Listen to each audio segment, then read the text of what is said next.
say to an officer. What do you want? What's up, Xena?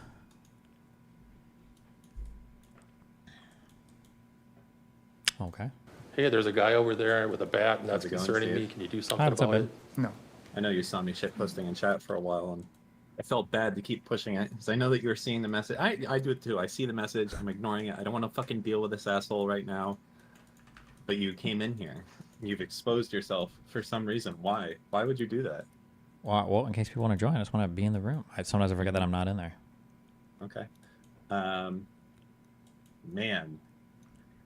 I feel like there was two things recently that you said that were maybe I just don't understand. You were talking about the Apple River thing, and then what was the other one? I don't know.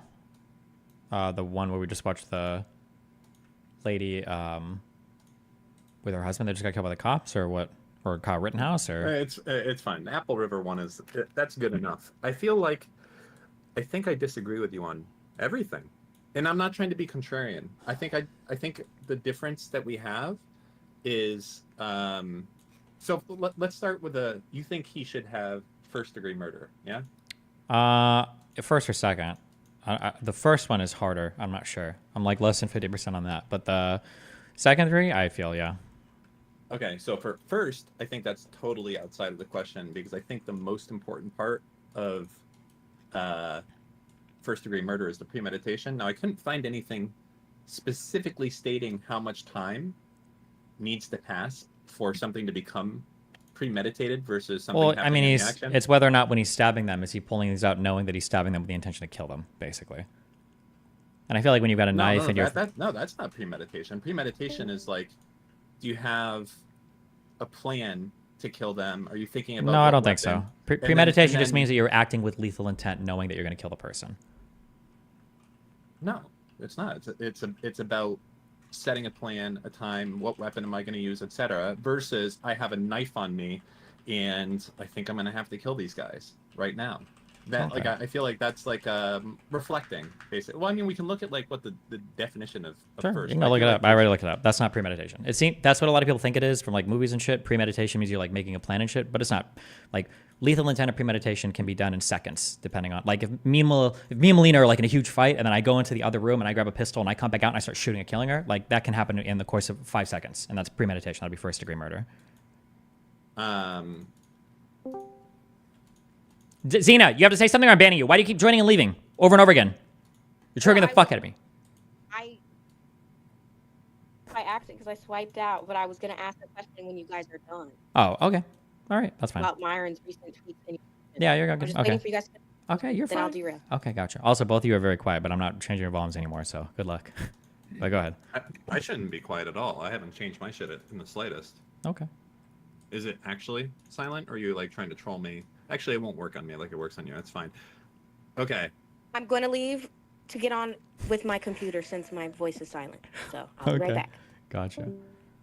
Is she the anti-Semite ex-Nico one? Just so I know. Maybe. Uh-huh. Yeah, was she because she fought with that one Jewish girl. Yeah, I guess if that's anti-Semitic. Yes? Yeah. Okay. Listen, I've been gone for a while, but these days are fucking gone. I don't know why there's been such a long reign of these people in here, but the time has come. Okay. Anyways. Okay. Premeditation. I don't agree with you. And I think can you show me any cases where someone gets charged with first degree murder where they basically have gone from not wanting to kill someone to killing someone in the course of 5 minutes or less? That doesn't involve like other statutes. Like I know it's automatic first degree murder if someone's robbing a store and you kill them. It doesn't matter, like, you know, whatever. Like that it just happened in the start. Like I'm not talking about No, I don't think I know any murder cases like off the top of my head. No. I don't either. But I don't think I think it'd be hard to find them, and I think that they would be rare to have that case. Now here's the second. Okay, so there's that part. I don't think it's first degree murder. Here's the second thing.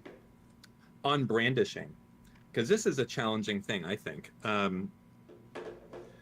He's using a knife in this case, but we can imagine another world where he's using a gun.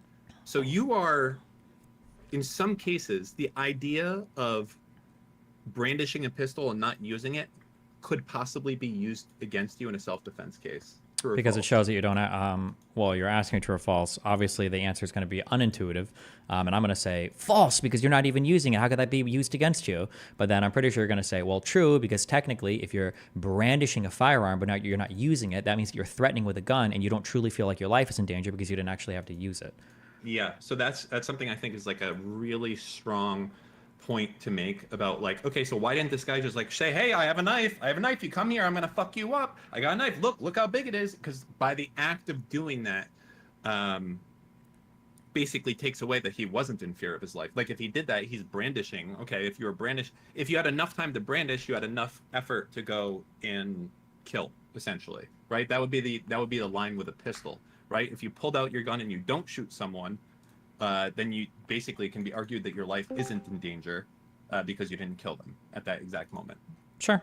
Although I think it probably depends. Like I think we've seen videos of people brandish a firearm to threaten somebody away because they felt like they were in danger, but then they didn't.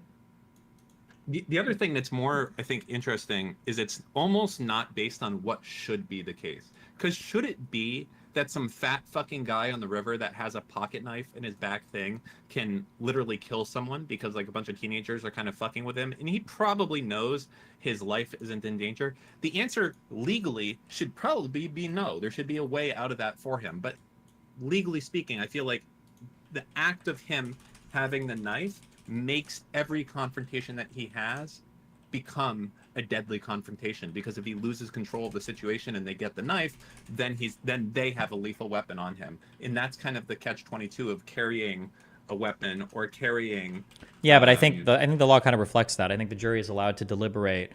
They're allowed to factor in, if he brings a weapon with lethal intent, his obligation to, or his ability to retreat from the circumstance before deploying the weapon. Yeah, so that's the other issue, is in the specific state that they're at, how much of a duty is there?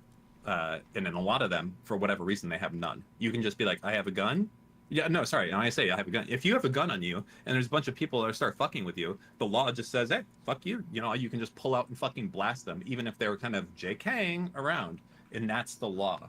So if we Wait, hold on. Wait. Say what? Say that again? Okay, so let's say I have a concealed weapon on me, and then you and Mr. Mitten and Lycan all start fucking with me, and you start pushing me and slapping me and punching me. If I pull out my gun, if it's escalating a little bit, if I just pull out my gun and fucking pop all three of you guys right there, that would be, to an extent, justified by the act that I had the weapon, and if I lost control over the situation, you would have the weapon. So I think a lot of that depends on like who's escalating or who's starting shit, or what was like the circumstances leading up to that are going to start to become pretty important, I think. Like if me and Mr. Moon are kind of like going back and forth and we're kind of like doing whatever, we're messing around with each other, and then you come in and have like we're both saying, like, me and Mr. Moon are like, yeah, like Israel, fuck that country. We know Israel sucks and fuck him and blah, blah, blah. And look at our kefayas or whatever the fuck the Palestinian dumb shit is. And then you come over, you're like, well, fuck you guys. Actually, I think this is base. And then you kind of, things are getting into a heated argument, and then we start getting into a fight for whatever reason, and then you shoot and kill us. I think the fact that you entered that, I think the jury, I think they would consider that in part of when your... you mean by entered it, so like, okay, let's say like the two of you guys are talking shit, and I walk over and be like, hey, you guys are fucking retarded, you know, and then you start like punching me. I think it does go to that line. It is something that it's like a very asked question. If you look on like, you know, the Gravy Seals type of forums and things like that, people wanting to know, hey, if someone punches me, can I pull out my gun and kill them? And people are always like, you probably shouldn't do that. You should probably run away if you can. But legally speaking, in a lot of states, yes, you can pull out your gun and kill them if they do punch you. Like, that is the law. I don't know if that's true. I was just about to say, I mean, and you can here too. Like, if you get attacked, that's what, like, on your private property, you can be shot and killed. I'm not even talking On about private general property, it's different because you don't have you are allowed to defend your property. You don't have any kind of duty to retreat or expectation to retreat at all.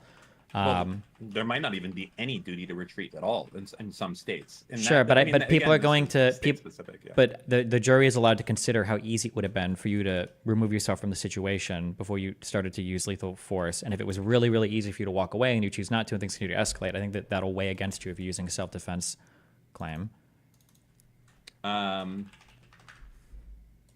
juries are allowed to hear if you could have walked away from the situation. Yeah, so it was either the jury instruction or something related to Wisconsin. The jury is allowed to consider, like in Wisconsin, you don't have a duty to retreat, but I think the jury is allowed to consider if you have a lethal weapon on you, how easy it would have been for you to remove yourself from the situation before it got to that level. If somebody can link those instructions and link that thing again, then yeah.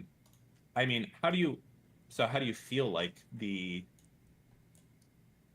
Sorry, let me take a step back. So you think this guy should have been charged first-degree murder, basically, or at least second-degree murder? I think so. Yeah. Do you feel like he could have walked away easily at any point? Easily, he already was almost. Yeah. Somebody emailed me and they gave me a good guideline for this, and I kind of agree. When you're considering lethal self-defense, I think what you should consider is like, what would or a question to ask yourself is, what would the person have done if they didn't have a firearm on them? And I think that's an interesting question, because like if the answer is like, fuck, I guess they would have gotten their ass beat or they would have gotten like fucked up, then yeah, damn. You know what? But if the answer is like, oh, they could have easily gotten away from at any point in time, then I think that is a way to think about it. But go ahead. So I feel like the problem there is that one punch can kill you. Right? Nobody thinks that way. Legally, socially, nobody actually thinks that. That's retarded. Right, but you're allowed to use that as a No, you're not. legal defense. You are. Like, No, if you're there's not. 3 guys and one of them punches you, if you fall back and hit your head, it happened recently to that fucking dude who was protesting against Israel. He got pushed and he died. Yeah, Just but because you're he got not pushed. allowed to be in an altercation with somebody and like, oh well, if they punched me right, they could have killed me, and that's why I pulled out a gun and I shot and killed this dude that said he was going to hit me like outside the bar. You can't just start shooting people because they could punch you and anything could kill you. I think, listen, this is a very debated topic. It's not solved. I'm pretty sure in many states, if I come up to you and I punch you in the face, you can pull out a gun and shoot me. I don't Only think so. on private property in stand your ground law states, and it Sure, has but to be private property. You can't do that like at a restaurant. If you Zena, come- you have no idea what the fuck you're talking about. First of all, You hold can- on. Yeah. Wait, hold on. Wait. Hold on. Hold on. Wait. To be I clear, legally got a charge for yeah, this. Zena's literally Congratulations, you're a felon. Zena's literally a felon that has stabbed somebody. So I feel like of all the people with like experience in the system and talking to lawyers over crime. No. My felony was a white collar crime. I'm talking about the actual battery charges, like the alleged stabbing and all that. I have these charges, so I do know what you're talking about. I was getting beat on. The videos of me getting dragged out my car, pulled by my hair, and beat on, and I stabbed someone. But guess what? I still got in trouble too. We both got arrested. So no, the jury doesn't give a fuck. Why? I wasn't on private property, so no, I could not cause bodily fucking injury. Thank you very much. But since you're so right, why don't you contact my fucking judge, Gola, and tell him he was wrong for convicting me? The Okay, fuck? I'll probably do it because you probably had like a fucking 15-cent lawyer who didn't know shit. Okay, hold on, wait. Robert Trackman and Jerry Carriglio, Google them. Okay. Those were both of my fucking lawyers, over $60,000. Thank you very much. Okay. So again, you're wrong. But Bob also- Vila. Okay, No, but Bob also, Dylan's wait, Zena, were you convicted for the stabbing or was it for something different? No, I was convicted for battery, but because they couldn't find the knife or the weapon at hand, it got dropped to a misdemeanor. But yes, they were charging me for attempted murder. I was getting in trouble for it. Then it got dropped from the felony into the misdemeanor of battery because they couldn't prove anything. Whatever, it got dropped. Robert Trackman got it all dropped. Sure. So, Okay. yeah. I don't even know how I'm supposed to comment on this when like nobody knows the details of this specific case of. Sure. whatever I'm just saying happened that, with like, I don't think yes. ordinarily, I don't think somebody punching you or hitting you is grounds for lethal self-defense. Now, if it's like an adult male, depending on the altercation, like, yeah, but it's not, but the self-defense. And you have a firearm on. Sure, you, yeah. To be clear. But the self-defense thing there isn't like, well, one punch could kill you. It's that for self-defense to be enacted on a lethal level, you have to feel like there is a fear for your life or fear of severe injury. And obviously, an adult man attacking you can cause severe injury or whatever. Yeah. Yeah, I think you're wrong.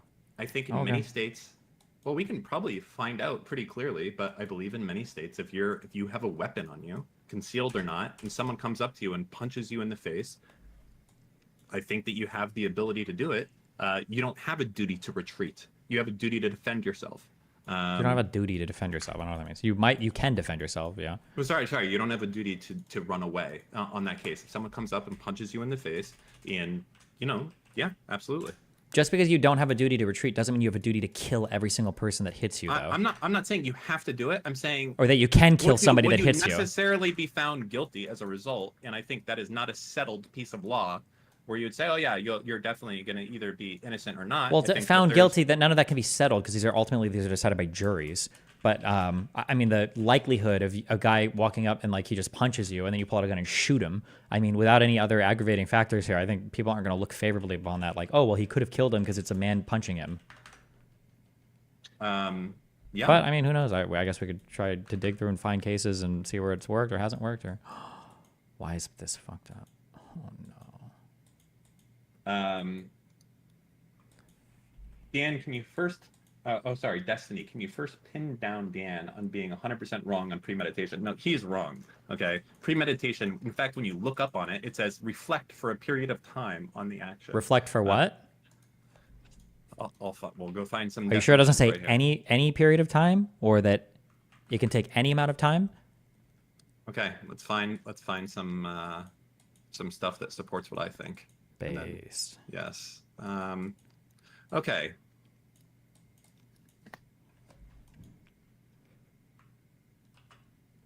Premeditated generally means the defendant reflected on the act or planned ahead. In other words, the defendant specifically intended to kill the victim and rationally, purposefully took steps to culminate in that victim's death. Yep.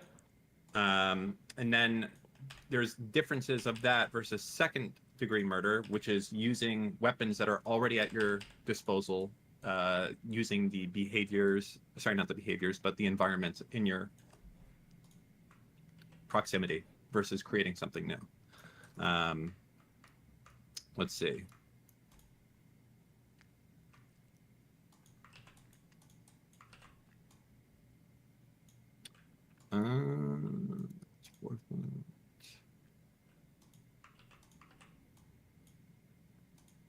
Premeditation is what sets first-degree murder apart from all other homicide charges. Premeditation refers to the defendant taking the time to think ahead and plan out the crime beforehand. What are you reading from? Whatever you're reading from is not true. What is the source on that? Oh, okay. Well, this is lawinfo.com. Link it. Where's Destiny?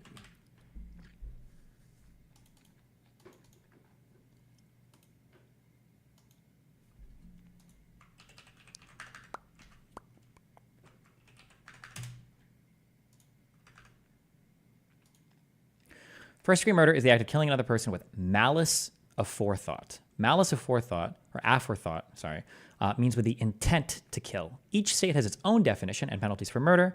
There can also be different degrees of murder charges depending on the circumstances. Homicide could be murder, voluntary manslaughter, involuntary manslaughter, first-degree murder. Okay. First-degree murder is typically defined as the unlawful killing of a human being that is premeditated, deliberate, and willful. State laws on the exact terms used, but first-degree murder usually requires premeditation. Premeditated is what set first-degree murder apart from all other homicide charges. Premeditation refers to the defendant taking the time to think ahead or plan out the crime beforehand. Planning and plotting seems like a long, drawn-out process, but premeditated murder does not have a fixed amount of time. Premeditation can occur over a short period of time, even minutes. Okay, never mind. This is correct. Instead, courts look to see if a reasonable person had time to second-guess their initial thought to kill before carrying out the act. If there was time to think about their choices, then generally enough time has gone by to count as premeditation. Yes. Okay. So timing is one of them, but also using resources around you, right? Like choosing a different weapon, bringing something forward as a result. Like you said, as your example, going into the other room and grabbing a gun or something along those lines. Yeah, that would be because it would show that malice aforethought. Like you changed your environment. And you exactly, went to so that get you a could weapon like or because you're something. trying to deliberately kill somebody. Yes. But I feel like if you're standing in one place with the weapon you already had at one point, I don't know if you can ever make that argument for something being premeditated. Like if I stand in one space and I have a gun, okay, or a knife on me, and I don't do anything else. I'm not moving. I'm not going into another room to get a gun. I'm not like, changing anything else. And you are, May I you are interrupt? the oppressed, not the oppressor, the aggressor in this situation.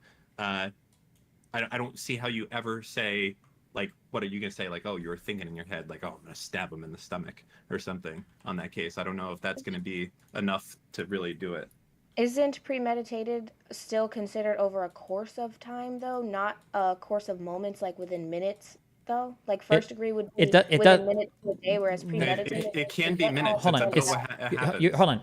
The time part is incidental. You're focusing on the time part, but it's just like, could a person have thought otherwise, or like, are they planning on intentionally doing something, right? Like, if you're fighting with somebody in a scuffle, in the course of that fight, you pull out your gun and you shoot somebody. That's one thing, okay? That might happen over the course of 5 minutes, and you might say like, even if it ends up being murder, it's not like first degree murder. But it could be like, let's say you're fighting with somebody and this guy's pissing you off, and you finally like you break away from it, and you run inside, and in the course of like 5 seconds, you run inside, you grab a pistol off the shelf, and you come back and you start shooting and killing him. You're first degree. You absolutely know what you're doing. You've got the total state of mind. You're grabbing a lethal weapon. You bring it back outside. You're deliberate. You're like, that's first one. degree. What? Yeah, that's what I thought. Like that would be first degree, whereas premeditated would be like you get in a fight at the bar, right, with somebody. You go home, you think about it, and then you plan out your murder, and then you come back and What I just said was premeditated. It can happen in the course. It That theoretically one could too. happen in seconds, but it doesn't. But generally speaking, it's not going to be seconds but the time is incidental. It's not like planning out like a time thing. that's what I wanted to know. Okay. But I think the biggest factor in this one is that the guy, did he move? He didn't leave, or he just stood his ground. Like, He kind of walked away and then came back, but once the fighting started, he just stayed in the same area. Yeah, I think that's rough to make the first degree there. Like, can you really put premeditation on someone who's just there? And Yeah, had he weapon pulled out a already knife. on He's them? standing with it out the whole time. He's like arguing with these kids, knowing that a fight's about to start. Yeah, I think that's why they argued a little bit about like how he stabbed the first kid too, because it's not even like he just like stabbed the dude. He like stabbed it and then fucking gutted the kid. That's why he was arguing. Well, no, I didn't pull it up. I just like fell back and that happened. But I think like maybe second degree if you could. I mean, well, that would be the default, is you would charge him with like. In fact, I don't think any competent DA would ever charge a case like this with first degree, just because it's going to be such a high burden. they versus just trying with a second degree. they just charge down the line. They charge him with everything. I think first, second, and third. And then you see how high you can Wait. prove. Can you hold on? Maybe this is my non-law brain, but I was under the assumption that you couldn't just be like, hey, I'm going to charge you for everything and see what sticks, and that you had to quite specifically charge them for something. You can charge. I think you can charge down the line for lesser causes of the same crime or whatever. I don't think you can, You absolutely can. because one killing, you wouldn't be committed for. You can't be guilty both of first and second degree murder. No, you'd be guilty of the highest charge. Some states don't allow you to do that. Like I think the one that OJ was in, I don't think doesn't allow you to do that. But in certain states, you can just charge down the line.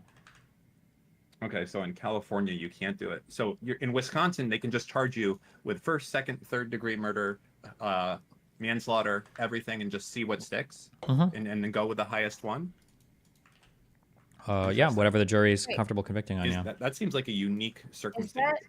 that close to like the double jeopardy laws, or am I just incorrect there? Because you can't be charged twice for the same crime, right? Or does that mean after you've been? I don't think you can be convicted, then tried get twice charged? for the same crime. Okay, then I was wrong. Okay, that's where I was getting confused. Okay.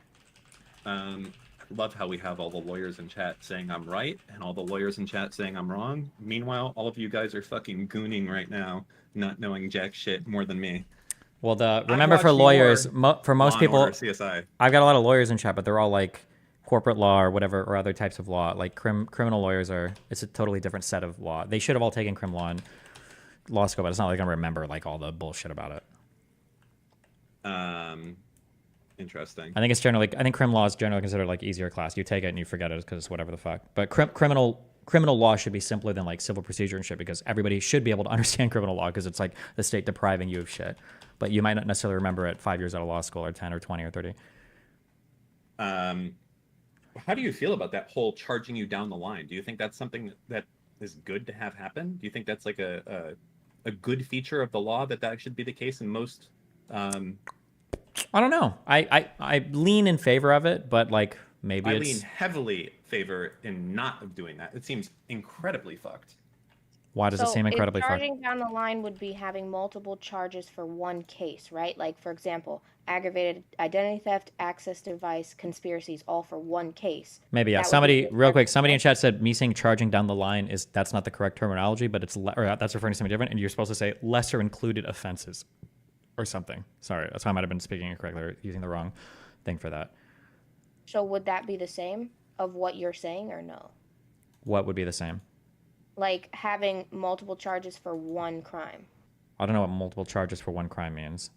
Like you were saying, charging down the line or even having lesser, like, okay, ag identity theft, access device. Access device is a little bit lesser than ag identity theft, but then No, conspiracy I'm so is sorry. Hold higher on. than. When I say lesser included offenses, I think that means like, fuck me. I don't know how they do it, but there's some offenses that are like, if you do it, it's a thing, but if you do it really bad, it's like a different thing. And you, like lesser included is like of a similar nature, but so like for instance, like if you could, maybe you could charge somebody with like assault and charge somebody with like battery, but like if you can't prove the battery, you can get a conviction on the assault because it's lesser than battery. I don't know how they figure out like what counts as like a lesser included offense. But like for murder, like first degree, second degree, and then third degree manslaughter, these are like lesser included charges. So the reason I feel somewhat confident in what I'm saying is I know that I've definitely heard of cases and people are really upset that someone wasn't charged with like murder. And like the reasoning was like it would be a really hard case to do it. And if we did it, he would have gotten off. Yeah, I'm not disagreeing with you there. That's why I said OJ, I think, was in a state where you can only charge one.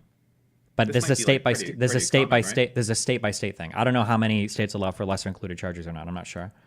Yeah, because that would be, I mean, imagine how fucked that would be. It's like, you just like get pulled over and it's like, okay, I'm charging you for everything. And now like you have to essentially, we'll figure it out in the end. Like, Wait, that's, I hold on, think, the reason that wait. would exist. To charge somebody, remember different standards of evidence. To charge somebody, you just need probable cause. Is Sure. to charge somebody with a crime. So they can't just charge you with whatever the fuck. There has to be probable cause that you committed a crime. But if there's probable cause that you did a first degree murder or whatever to charge you with that, well, there's probably probable cause for second degree or third degree manslaughter. All right. So one of the things I did read online here is that a lot of these cases can only act on what you're charged with. Do you know how common that would be? What do you mean? Meaning, The cases can like only. if you got arrested for X, Y, and Z, and that was like what they had probable cause, and they arrested you for that, the district attorney would be limited to charging you for that, and they couldn't basically go outside of those realms. Do you know if that's common? I feel like that's not the case. I feel like in the course of an investigation, you can charge more crimes if you discover more. Am I wrong on that? Does anybody know for sure on that? Like if you arrest somebody, let's say you arrest somebody for murder, and while they're in jail and you're preparing for trial and you're doing discovery and all this other stuff, during the investigation you find out they also raped like the person they murdered too. I'm pretty sure you can slap that on. I don't think you're restricted. I don't think you have to do a whole new set of charges and indictments and reset everything. But I could be wrong. Interesting. But I feel like you can charge more crimes if you find more information from them. You'd have to have probable cause for everything else you charge, but Are you a paralegal? Dan? Yes. Oh, you are? Okay. No, I it's was just actually- Dan. Dan, it's just Dan. Okay. Oh, you're Dan. I thought your name was actually Bob Vila. Damn. Well, I did host a show working on a workbench earlier, but Oh. I think that this whole charging down the line thing has to be rare. I would guess, if I had to guess, I would say it's less than Well, just look it up. less than 5 states. How many what do- states allow you to include lesser charges?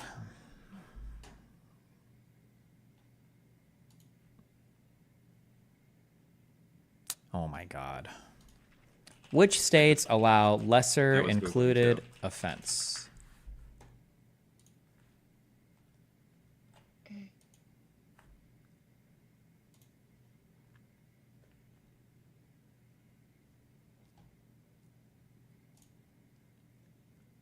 Well, fuck me. Maybe it's not listed anywhere. I'm not sure. Ask Copilot or ask. Don't you have the AI guy, ChatGPT or whatever? Yeah, but I mean, you have it too, but it can't be trusted. I turn that shit off. I don't trust any of that. I've literally given ChatGPT the simplest fucking shit ever. Like, I'll give it like a copy paste of a bunch of numbers, be like, hey, add this up. And it'll be fucking wrong. And then you go through it and you're like, okay, how many numbers did I just give you? And I'll be like, 35. And you're like, okay, cool.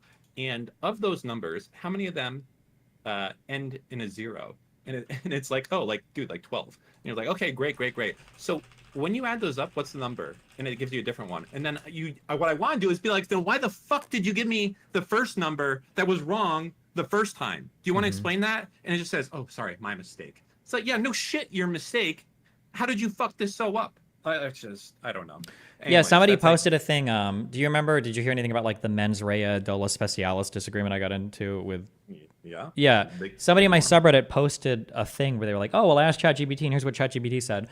Somebody can find this comment in my subreddit, and it was like, "I asked ChatGPT if Dolo Specialis and mens rea are the same thing," and then it said, "Yes, it's basically the same thing, or essentially." But then they said, "Oh, well, what's the definition of this and what's the definition of that?" And they said that, and I was like, "Oh, are these things the same thing now?" And they're like, "No, actually, it's like a little bit different than each other." So it was like based on the preceding questions, they gave a different answer. So yeah, I don't know. I have a brain. Why would I use AI to search stuff? Like that's what my brain is for. No. Yeah, I don't know. Yeah, I feel like it can be helpful for some things. One thing that it's really quite good at actually is like contracts and kind of transactional legal forms. It's actually super good at that. Like if you're like, hey, I need a contract for XYZ coming in, like it can do it, and it can do an actually pretty good job Sure. of doing that. Even like things like rental agreements, leases. You can be like, hey, what specific laws are in this state? Things along those lines. Like those things are all like built in. It's like really quite good. Okay. Yeah, I believe you. Yeah. I guess for like Um, legalese, for formal stuff, because you're not doing like clever, poetic, whatever kind of language. It's all like, it has to be pretty specific, right? Makes sense. Yeah, well, I mean, you're like, hey, listen, I need a contract. I'm renting a studio, and I'm only going to use it for 10% of the time, and I should only, and it'll do like, you'd be surprised how good of a contract it would spit out for you if you were just like, hey, I need this. Like for me, it's completely gotten rid of the need for attorneys for some of those like more transactional type of things because it does a good enough job, honestly. Damn. I think certainly it's going to affect the legal industry probably more than some other things on that front, at least. Maybe not for legislation, but for transactional type stuff. It's big. It's big. Listen, you should look into it. You're doing shit all the time without contracts. Ask me how I know. How do you know? Because he doesn't do contracts with me. You That's don't want to ask me to ask, so I'm just fucking asking. Well, I was more so for him, but yeah, I get it. What else? Yeah. So anyways, this dude got found innocent. Yeah, and you're mad. What? No, it's like an Dude. ongoing trial that's happening right now. Ooh. Oh, I thought he got found innocent already, or found not guilty. That would be the proper term. Yeah, acquitted, or yeah. But The no, one it's thing like I saw that is gonna fuck him. You know what? What's gonna fuck this guy? I think I saw this on your stream. Is What? that they arrested him and they're like, "Hey, do you know why you're here?" And he's like, "No." He's like, "Dude, I there's feel like that. Yeah, I that think is, there's like, that, and such a big him deal. ditching the knife also looks really bad. You could maybe sell it like, man, I got so scared. It was a high impact thing, but like after being arrested, like, Well, why am I here? I could, You know? I would totally believe that if he like ditched it on his way back, but he walked away from his group, tossed it on the other end of the riverbank, and then walked back. I think that's really hard. I think that makes Yeah. him look really bad. If he would have just like ditched it or dropped it on his way back or whatever, but like apparently, and I'm just learning this now listening to the cross, that apparently he went to the other end of the riverbank. He ditched the knife. After the prosecution is making the argument that he wiped the blade clean too because there's blood on his hands. I don't know if that's true or not, but he ditched the knife. Then he walked back to his friends. He sat in his inner tube, and then he put his hat and his glasses back on. Jesus. That's a rough Yeah, one. no. Those parts definitely. I mean, I guess with anything, all of this stuff is the sum of the parts of what's going on, right? That's why I'm saying, like in a like black and white world where I'm at the gas station filling up, and you come over and punch me in the face, can I just shoot you and maybe get away with it? And I think the answer might be, in a lot of states, yes. I think I could. Depends. but Depends on the totality of the then it circumstances. changes- Then it changes if like an hour later the cops come to me and I've like, fucking filed off the serial number on the gun and say, I don't know what you're talking about and all that. Like all of a sudden it becomes like more wild, right? I Yeah, guess. there's a lot that influences. Yeah. Also, the guy's an immigrant. He's in Wisconsin. Like, isn't speaking the best English. He's white, but like those things are probably going to factor in a bit as well. The jury is older, so who knows how many of them have kids, right? So if you've got like a teenage boy and you saw this guy stabbing people down to the riverbank, yeah, I don't know. There's a lot of. It's just that's a really rough one for him. I think. Even if the facts were more in his favor, it still might be an uphill battle, but. I'm looking at this thing here from NBC Boston. Are you looking at this? Goat Bar Manchester. This looks really interesting. I mean, relevant. It probably says the opposite of what I'm trying to do, but in the Goat. pursuit of knowledge, we look anyways.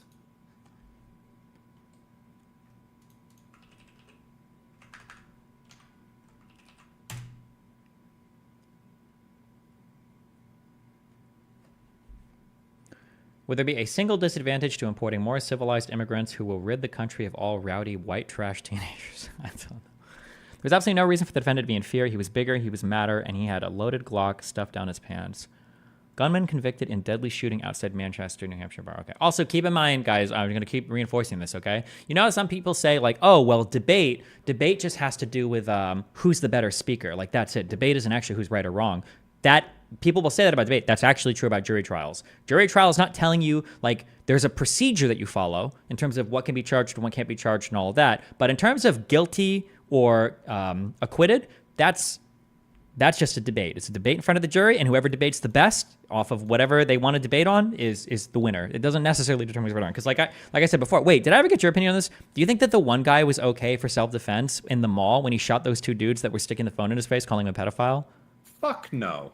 You don't think he had reasonable self-defense to shoot the dudes?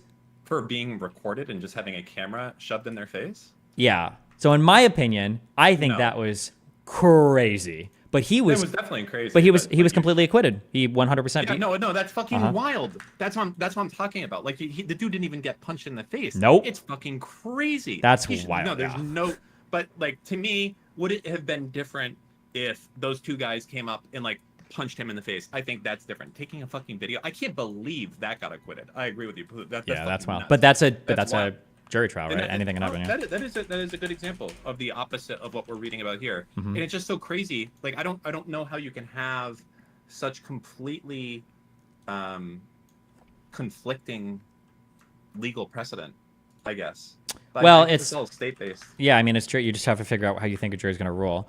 But then on the other hand, too, I'm hesitantly quoting this. I think my recollection is correct. There was a case where a guy went to a neighbor's house because I think they were playing music that was too loud, and he was upset about it. And he walked, and he was on his neighbor's. He was outside of the driveway. He was like in the street, right, not on his property. And I think they were shouting him to turn the music down. The guy starts to walk up to him, and I think in his car or right outside his car, he's like, "I've got a gun. Don't come up to me." Blah blah. And then the guy eventually comes up to his gun and comes up to the guy, and then he shoots him and kills him.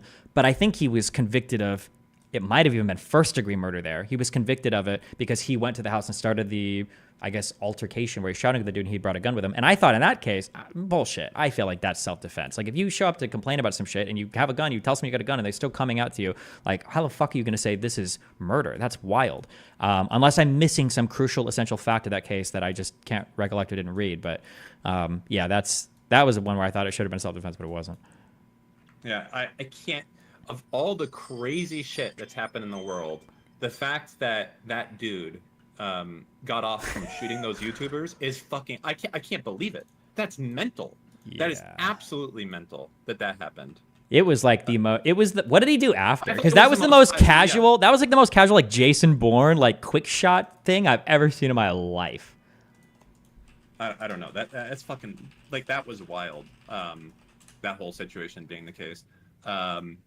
I thought that was like the most open and shut. Like, this dude's gonna get second-degree murder, no matter what, or manslaughter at least, and he got nothing. Yeah. He got Well, nothing. no. I think they charged him with discharging a weapon in a public place. They got him on that Yeah. one. Oh, it's fucking mental. Yeah. How does the Zimmerman thing play into this? I guess that is a similar case, right? Like, you had someone attacking someone else and he got off. That was a Florida thing, right? Zimmerman was hard because I believe there were no witnesses. So you just have the word of the surviving guy, so he can basically say whatever the fuck he wants. And now you're in like a. Wasn't there like some video of it? I thought there was.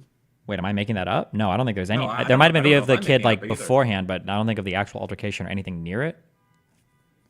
Okay, so for him, there was no physical evidence of.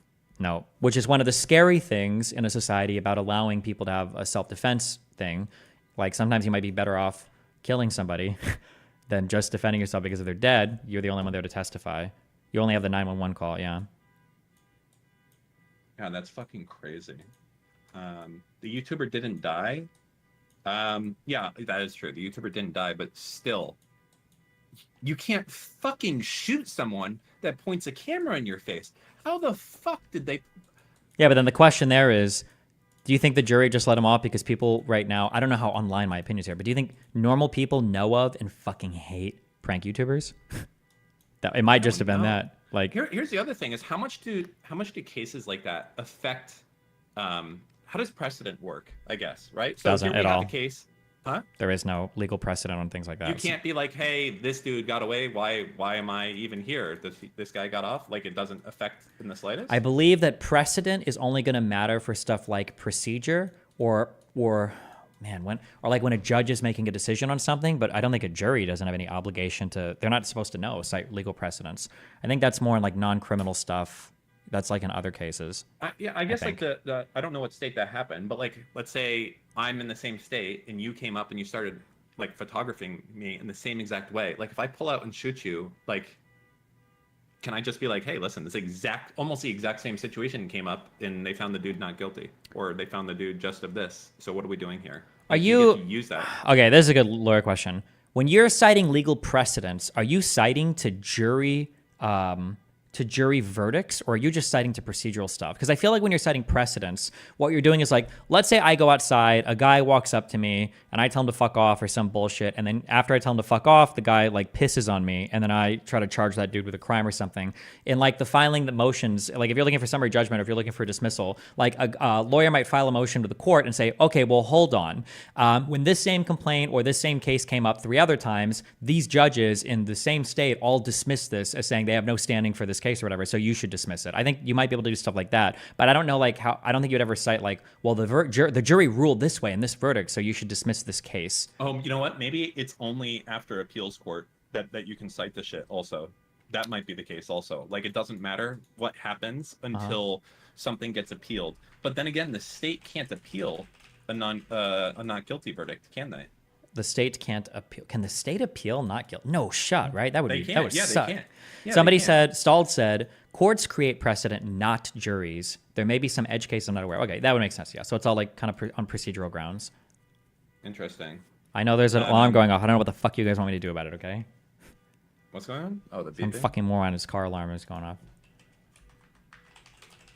Dan, if one punch can kill and they already laid hands on you, yelling with phone in face, wouldn't you be allowed to shoot since they could take gun? You know, you could have added, like, you can add some extra words in there to make that easier. YouTube's not charging you per word. That said, it's my understanding that when I watched that YouTube video, that they just had like the camera in his face. They didn't punch him. They didn't physically threaten him. They were just, I'm like, not even sure if standing they in front of him. touched him. They might have put a hand on him to turn him around. I don't remember. Guy in mall shoots prankster. In disagreements channel will explain lawyer. Okay. Anyone who says they're a lawyer, they got to prove it. Let me see if they actually touched this guy. Hold on.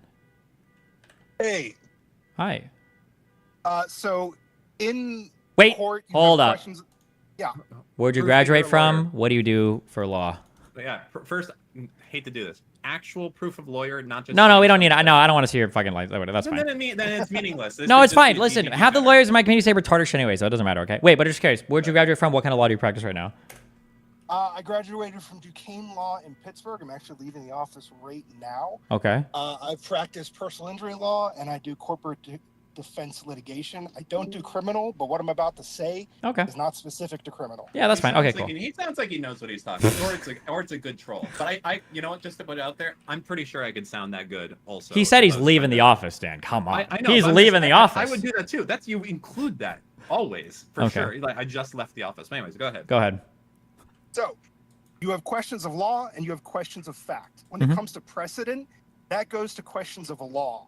If you shoot someone in the face, that's a question of fact. The court is not going to decide that at the question of law stage. The court's going to say, that's a good question of fact.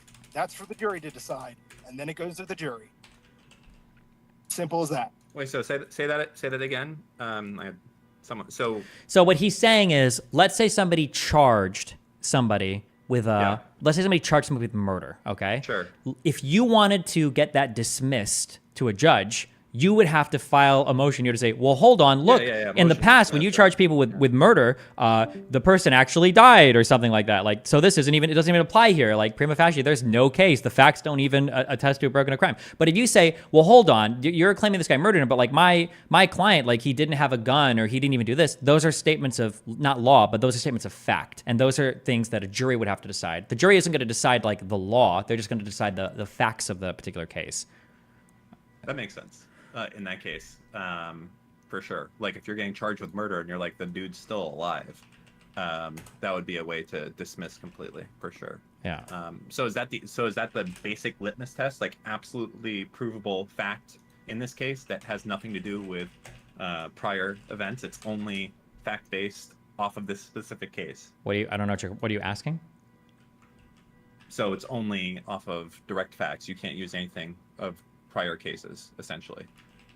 In your motion to dismiss, it's not going to be acted on. Well, you're not dismissing anything in court based on facts. It would just be based on something wrong with the procedure there, something wrong with the process. It could be on facts, right? The idea that like, hey, you're charging me with murder, the dude Right, standing over there, like, dismiss it. He's not dead. I didn't murder him. Yeah, but it's Like, not. That's not on the. There's no dispute there in the facts. It would be like, is there like a crime here? And if you're charging somebody with murder and the guy's not dead, then that crime isn't. There's not even a crime there, right? That's not a disputed fact by either side. I'm using murder, Right, but that's yeah, kind of a weird one to it's think of because it's question- like. But yeah, sorry, go on. Yeah, it's pretty hard to get. My understanding is I don't do criminal, but most criminal, when it gets to the point where it's in front of a judge and it's in the courtroom, you're past the point of a lot of motions practice where decisions of law would be decided, and you're pretty much going in front of the jury and you're letting the jury decide. You're putting the facts in front of the jury. The jury is the fact finder. The jury gets to weigh the evidence. The jury gets to make credibility determinations of the witness and the various evidence that's presented. Questions of law are for things like, what is the definition used in this statute? Is that definition correct? Does that definition apply to this party? Is the, various decisions within the jurisdiction, do they apply in this circumstance? Does it apply to this statute? That is usually whenever the court looks to past case law. The court isn't going to look to past case law generally when they're in the middle of a trial. They're going to make a decision right then and there. Maybe rarely they'll be like, okay, counselor, please brief this. We'll come back to this tomorrow. I don't see that happen too Can you often. use, so two questions. Can you use cases that haven't gone to an appellate thing? And then the second part is, I don't think you can, maybe you can. The second part to that is, how does it work considering the state can't appeal like a not guilty verdict, right? Like if you're not guilty, that's it, that's the end. The state doesn't get to come back and get its second shot at a lesser charge or anything, I don't think, correct? So for the first question, you can, this is an annoying lawyer nitpick. There's a lot of case law that is unpublished and is technically uncitable. Personally, a lot of lawyers and myself think that's bullshit. If the court's going to put out an opinion, you should be able to cite to that opinion. It doesn't have to go to the appellate court. There are decisions. Hold on. Wait, can you expand on that? So it's an intricacy, it's an idiosyncrasy of the judicial system. Sorry, I got a motorcycle revving right here. If you hear that, let me know. You're good. Judges will publish opinions and essentially give their legal analysis and their decision, but then sometimes they'll say this opinion it's unpublished. Even though it is published, it is unpublished. It's not meant to be cited. Some courts have local rules that say you can't cite to unpublished opinions, even though you have access to those opinions. And it's a way for the courts to kind of control what kind of case law is out there. I personally find that bullshit. I know other attorneys find that bullshit because what if you have a fact pattern that aligns exactly with your case, and then the only case you have is an unpublished case?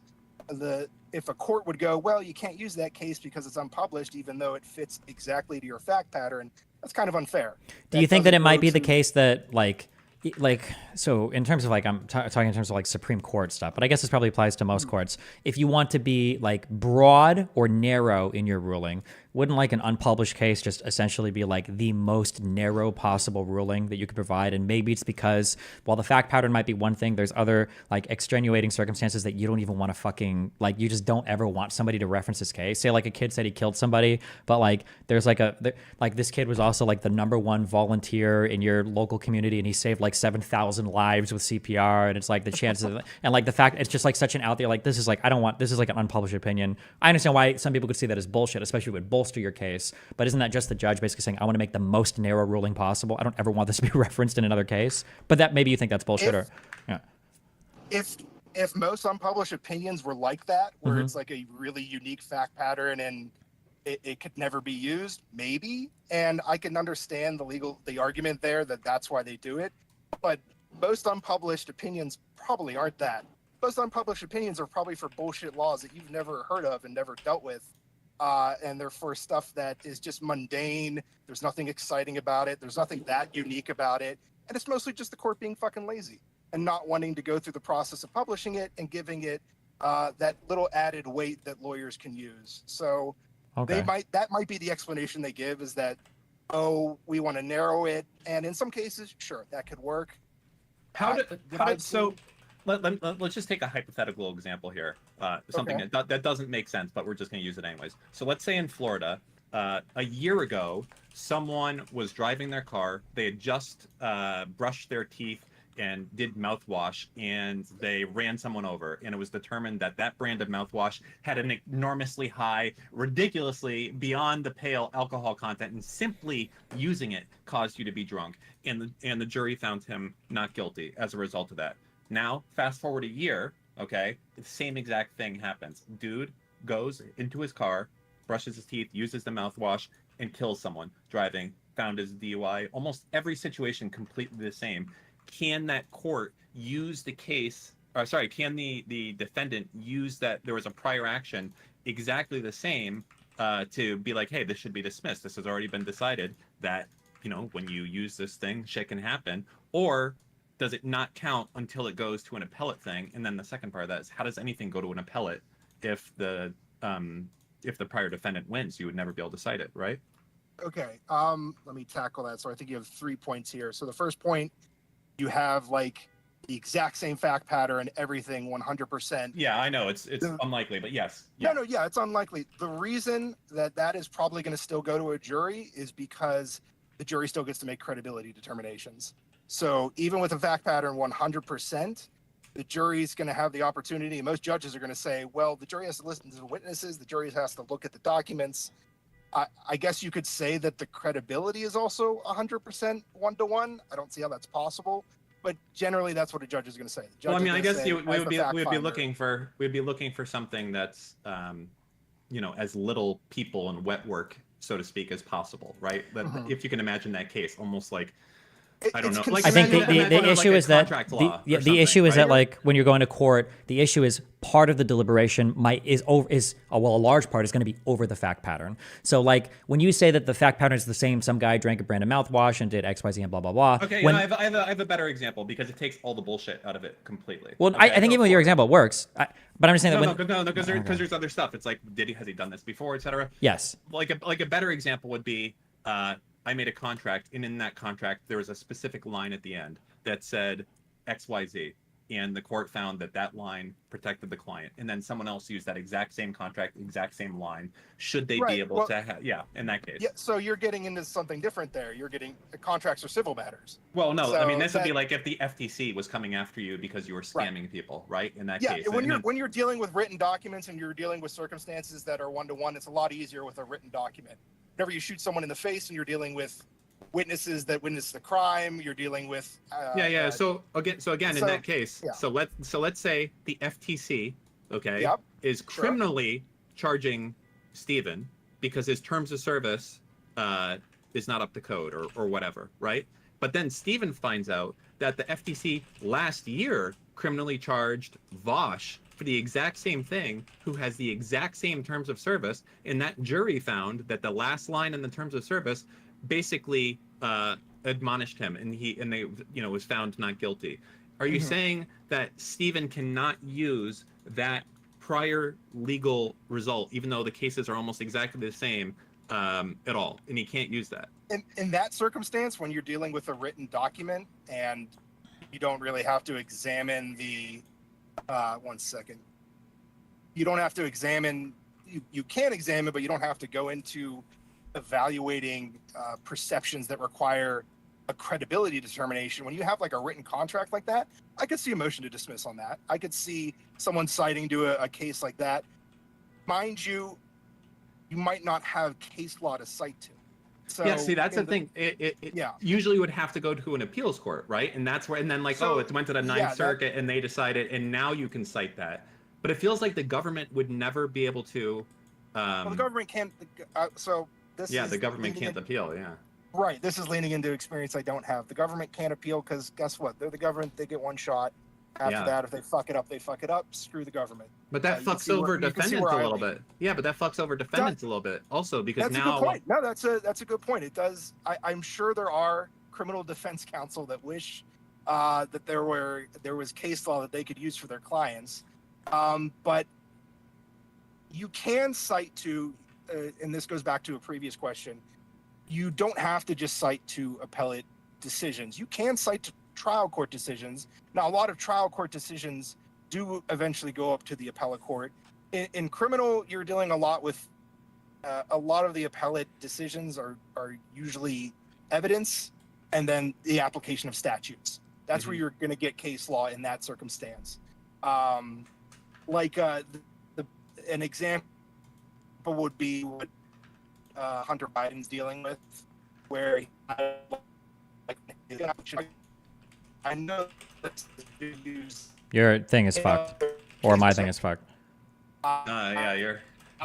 Hey, Whiskey Jack, you're losing internet there, buddy. But you know what? I feel like you've educated us quite a bit. If you can Yes. hear this, you know, I feel like I've learned some things, and that is kind of crazy, though. You know, that one part that we've come to here, which is that some criminal defense attorneys would love the ability to cite case law, but because the government can never appeal a loss, it never gets there. And of course, the defendant's not going to appeal it because they won the case. So that's kind of crazy. Wait, I in don't that understand what you mean circumstance. by that. What's an example thing you would want to cite? So using the example, let's say FTC charges Vosh, okay, criminal matter, not civil, okay, for his terms of service.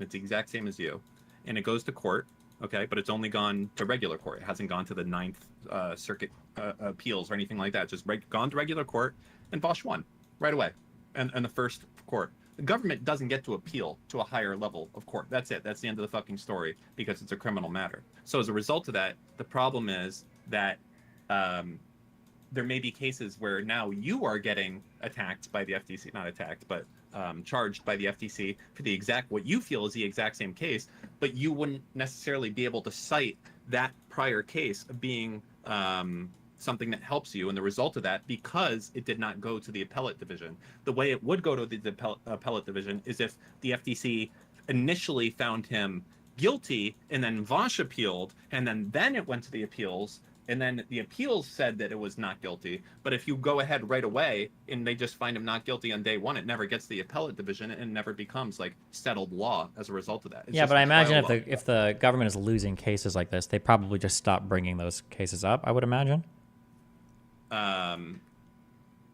If the government is Possibly. losing I mean, cases- if the government's bringing a case, they're usually going to win. Yeah, That's especially this obviously- is like you're yeah. talking like federal courts Especially now. in Like if the FTC. government brings something in federal court and it loses on some shit like on the merits and it goes. And that's I big. doubt they're gonna try to bring it again. That'd be pretty fucking retarded. No. Well, I you mean, have there's- circumstances where if you have like a mistrial or a hung jury, then those are the circumstances where the government could come in and try the matter again. That started to come up in the Rittenhouse case where the judge and the juror and the lawyers were talking about a mistrial, which meant that he could have been tried again. You might get an appeal off of that, but yeah, at the end of the day, I bet there are defense attorneys who would love to be able to cite the case law to get their client out of trouble, but I imagine most of them want to make money, and they make more money taking it to trial. So I don't think you're going to have a lot of defense attorneys in the criminal area pushing for that development of law. Yeah, it's just interesting kind of catch-22 in that case, I guess, is how I'd put it. Yeah, I mean, it's the nature of criminal court is most of those. If it gets to the point where you're in front of a judge and you're in court, those are going to trial, and they're going to trial because you have a right to trial for crimes. So a lot of that plays out in front of the jury, and that's what I came on here to discuss, is that it's a question of fact versus a question of law. So most criminal trials go forward with the question of fact to be presented to the jury, the 12 or 11 or whatever your state has to decide your fate. Most are not going to be decided by the judge. If they are decided by the judge, it's usually evidence-based. Can I ask, how common is it, those like meme things, motion to set aside the verdict? I don't know. Have you ever seen that type of thing to happen? Like you're in a case and for whatever reason, the jury just does something retarded. Like, I mean, I would use an example of like them letting the, it doesn't matter. Like the jury just comes back with a ruling that's like, wait, this is just, how common is it that an attorney can be like motion to set aside the verdict and that the judge would actually be like, yeah. The jury has to have done something common is it? procedurally wrong, right? Well, Like, no, yeah. the jury doesn't have to do something procedurally wrong, right? No, you like, can't for just challenge. You can't just say I don't like what the jury says. But if you can that's prove, not true. That is not true. Okay, if I'm in, like, for instance, let's say I get charged for murder, and everyone fucking hates me. Okay, because I'm, you know, it doesn't matter. I'm Johnny Somali, and I get charged for murder. But I'm like, dude, I was literally in jail. Okay, I couldn't have done it. I was across the fucking ocean. But everyone in that jury fucking hates you so much that they fucking vote for you to be guilty anyways. At the end of that, you can absolutely, as a defense attorney, say motion to set aside the verdict, and the judge can be like, yeah, not guilty. That's absolutely true. That's a procedural mechanism available to you. How common is it? Yeah. I would imagine it's incredibly uncommon. well, you have to. Wouldn't you have to? You have to prove that. You have to prove something was messed up procedurally, though, right? Like you either have to- there was a you have to tainted prove jury that- or there was something. You can't just be like, just ask. No, No, no, you you don't. You can don't. just ask. Yeah, you don't have to prove that there was a tainted jury. You have to prove that the decision the jury came to is a decision that no reasonable person could have come to. Now, how you prove that is unique to every single case. Oh, and wait, it wait. is In incredibly that difficult. circumstance, hold on. So hypothetically, we're here again. Okay, Destiny's been charged for murder, and Yeah. everyone hates him, so the jury found him guilty. But he actually wasn't in the state, and he can prove it, and everyone knows he can prove it. And the jury found him guilty. You're saying that at the end, if I'm his defense attorney and I say, hey, motion to set aside the verdict. I don't know what's going on here, but it's obvious. You know, it's an incorrect verdict. You're saying the judge can't just say motion granted. The defendant is free to go. At that point, I mean, right then and there, no, it would probably set a briefing schedule, and you'd have to brief that and go through the essentially a motions practice to get that granted. Really? I feel like I don't know- so the I feel like I example- don't agree with you, but that, you know, you are pretending to be a example lawyer here. Go I ahead. am pretending to be a lawyer. The example I can pull is I was recently talking with co-defense counsel in a matter, Mhm. and they relayed a story to me that I thought was very interesting, where a case went bad, and the judgment against the defendant, I think it was $10 million for a civil case, and it was so out of line with what should have reasonably been awarded that immediately after the trial ended, the judge called all the attorneys into chambers and essentially set a motions hearing to sort things out, because the jury, while they got some things right, they got the damages incredibly wrong. So when it comes to trial practice, a judge has a lot of leeway, but a judge to just say at the end, yep, you're good to go, no, that's not going to happen. They're at least going to take time to look at it, and they're probably going to give the other side a chance to respond. That's why I say they're going to set a motions hearing. And if it's so bad, what's going to happen is the other side is going to say, yeah, we're not going to respond. It's right. If it's that egregious that there's evidence that is undisputable that Steve was not in the state and could not have physically been present to murder them, and the jury comes back with this decision because they hate him, the judge is going to say, okay, we'll have motions practice on this. The state you get 2 weeks to file a response.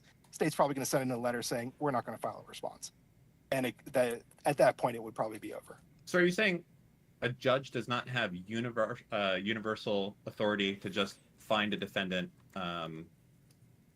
not guilty? They can't just do that themselves. They don't have that ability. They have to give the other side an opportunity to State? push against that.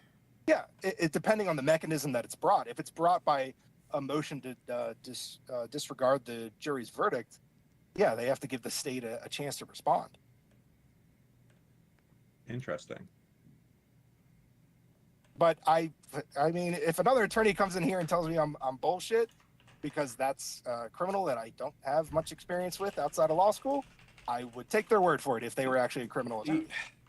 You know what? I don't know shit, and I'm a retard. Yep. But I'll bet you $250 that in more than half of the states, in criminal cases, a judge can just find you innocent and say, and that's it, and that's the end of the story, and that the state can't do shit about it. But that would be done at the No, that like would the probably judge be could done just at a stand up. motion to dismiss stage. Yeah. So let's say motion to dismiss, and the judge, for instance, the judge could just say, "I'm Well, yeah, setting that's- this You're talking the about, jury well, like, verdict aside." That's a different mechanism. Yeah, So pre-trial motion to judges are dismiss- gods, right? Yes, judges are gods pre-trial, but also in the middle of trial. So another mechanism you could have is, let's say at the end of the state's case, you believe they have not proved their case, that they have not presented enough evidence. You can move to dismiss at that point, and before you even put your case on, the judge can decide to dismiss at that point. So there are multiple avenues to get what you want. How many times it happens with a motion to disregard the jury's verdict? The fact that it got to a jury, they went and deliberated for how many hours, how many days, and that's disregarded, I would say that's incredibly rare. Because if it was so egregious at that point, the judge probably would have kicked it before that. But I don't know 100%. I would love to see stats on it. There probably are stats on it. Yeah, so I mean, like for instance, in this court case right now, the Apple River stabbings or whatever the fuck you want to call Sure. it, right Yeah. now, could the judge just fucking stand up and be like, defense counsel can be like, motion to dismiss, and the dismiss all charges, and the judge can just stand up and be like, you know what, yep, you're good to go. Defendant is free to go. Can that No, happen? motion to the judge would say, okay, we have a motion to dismiss. I'll take it under consideration. State can't- you they have can't decide X right amount there? of days. No, he would have to give the other side a chance to respond to that. But Dan's saying that That's like why- he could that's look why at the we decide, he see- could look at the response and just be like, "Fuck you, we're dismissing it Yeah, anyway." you could look at you could look at the response and say "fuck you." You see it a lot in evidence objections. So a lot of times during trial, you will see someone stands up and says objection, blah blah blah blah blah. Sometimes judges will look to the other side and be like, "Okay, what's your response to that?" Other times judges will just go, "No, I decide this." But for a motion to completely eliminate the case and let the defendant free, I would All right, so expect next one at motion the end. practice. All right, so the Apple River killer dude found guilty at the end. The judge at the end can just be like, I'm setting aside the jury verdict. Defendant's not guilty, free to go.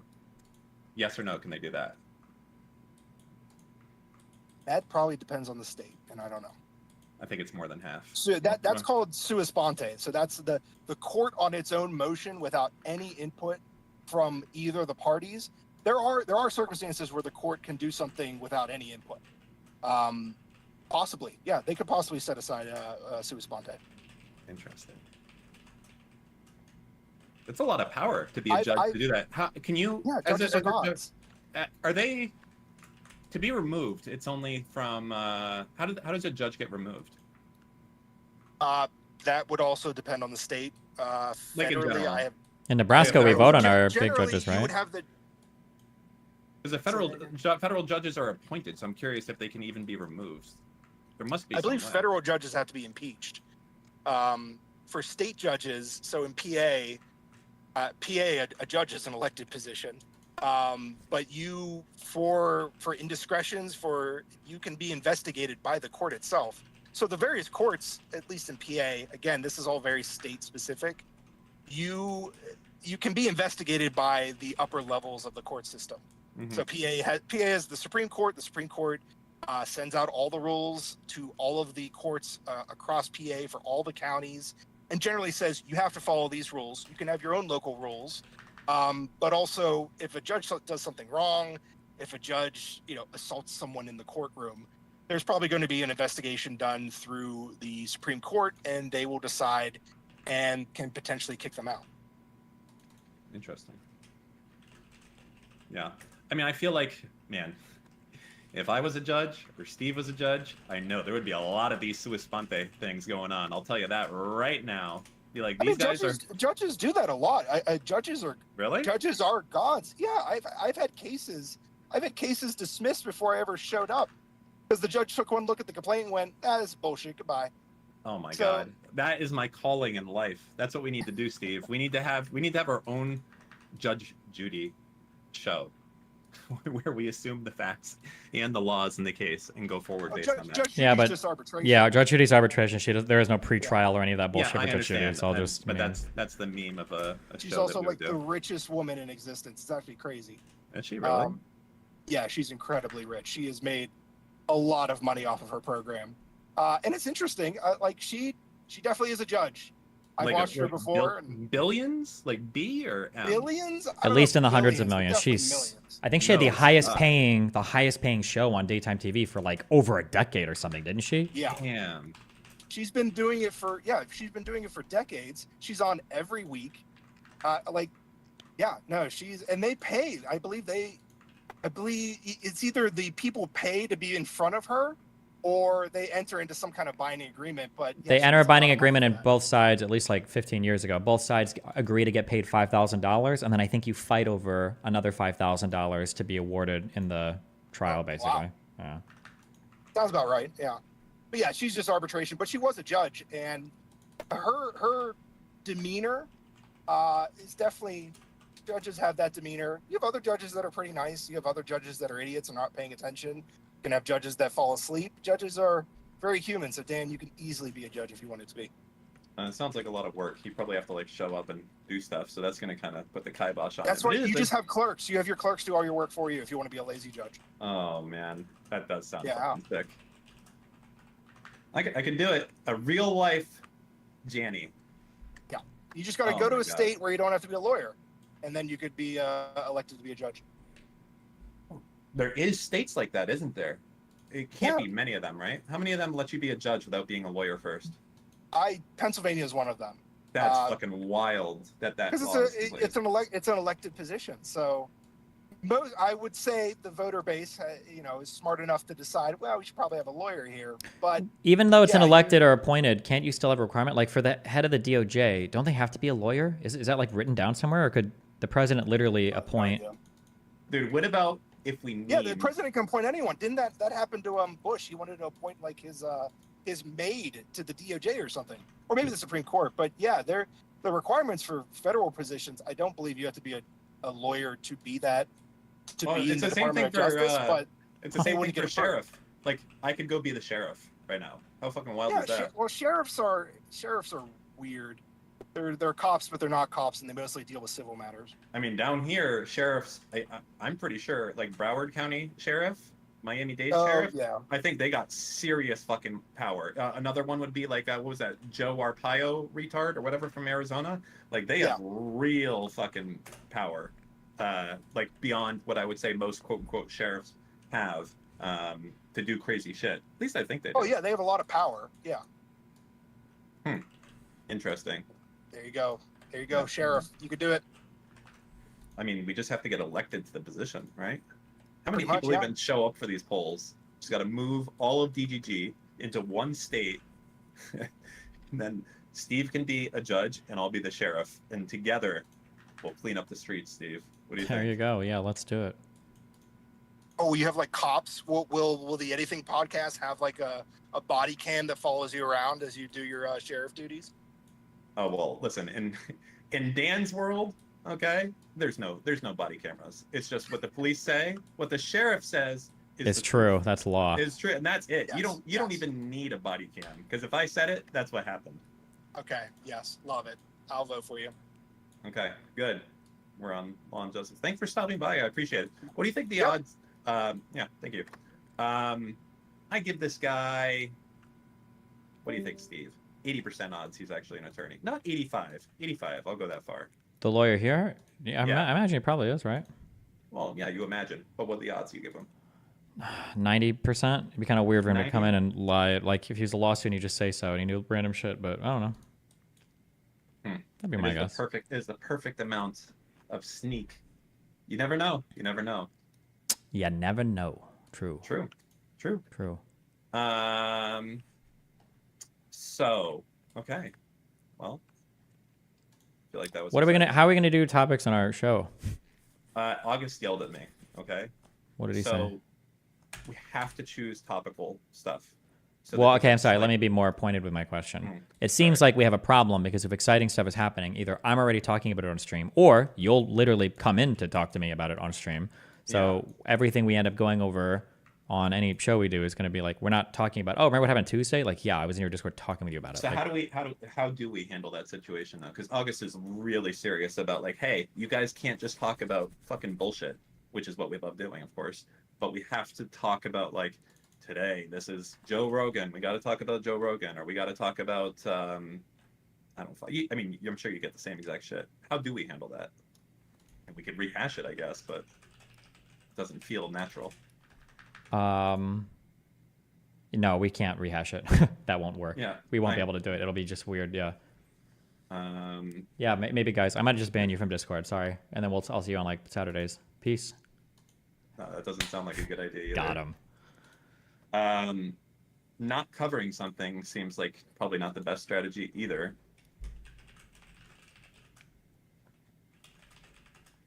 There has to every day something has to be going on that's worth talking about, right? Can we really come upon a day where there's no news? And then really all you have to do is not shitpost from 3 to 6 because you usually start streaming later. So you just have to like do like Israel-Palestine research for 3 hours instead of going over the news.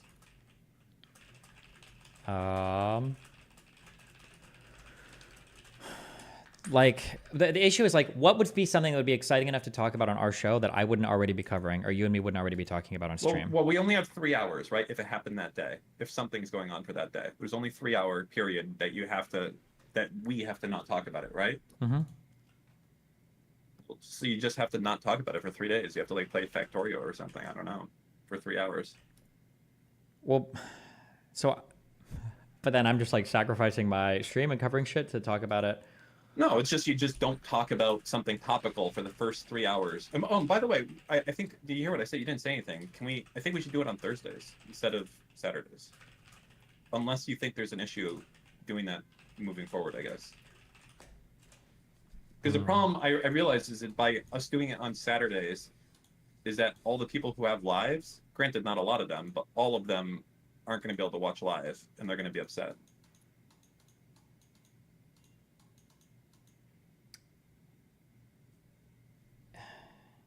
Pick an industry Destiny doesn't cover like sports or something. Oh, true. Yeah, we can just talk about football. I don't want to talk about football. Tabor has ruined football for me forever with how fucking boring it is.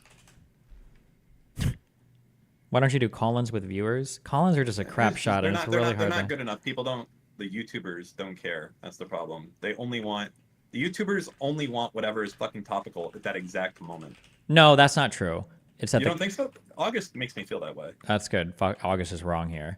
But no, August would probably agree with me on this. The problem is just that the callers... I'm not trying to be mean. I love you guys so much. The callers just tend to be kind of boring. That's the issue. Like a caller with the right questions or the right things, I think can be super entertaining or super exciting. But most like radio shows and shit, when you call in, there's a screener that's asking questions and like trying to figure out like if the person calling in is like going to be a good fit for the show. They'll do this in like a minute or less. But there has to be like a big screening process. But when somebody calls in and they're asking like serious life questions or like they're kind of just like kind of rumbling or rambling or mumbly, and it's just like it's not good. Yeah. I mean, I don't know how much viewer call-in should be a part of what we do in the first place. I mean, first off, I'll say the reception to it, I mean, I'm biased, but is really good based on how many people we've gotten on Patreon, by the comments I've received. Like, people genuinely like the show. And that's kind of universal across YouTube and the live stream stuff. But I do think we're going to run into an issue of topics still being the case. I don't know. Like, August gives us a list and we can go through it. But as you said, usually we've covered some of it already.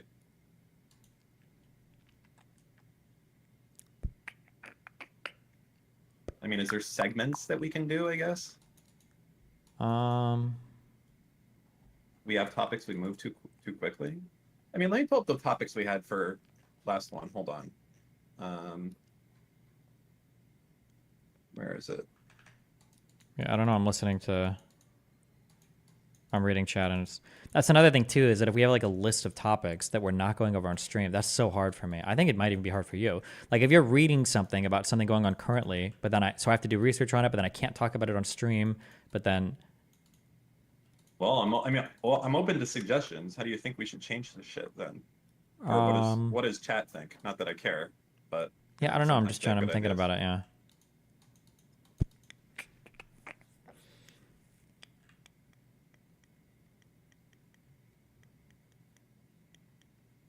I mean, there's certainly segments that we could do.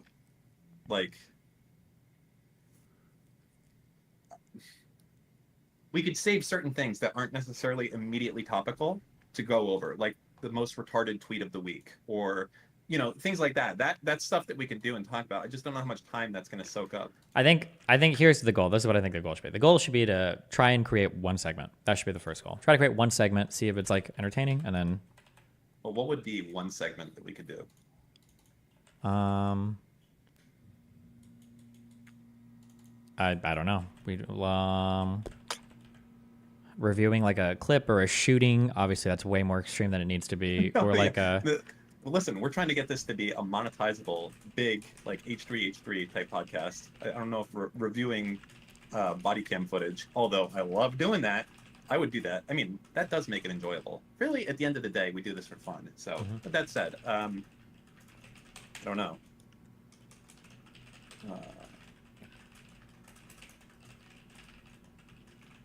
Get OnlyFan girls to come on the stream.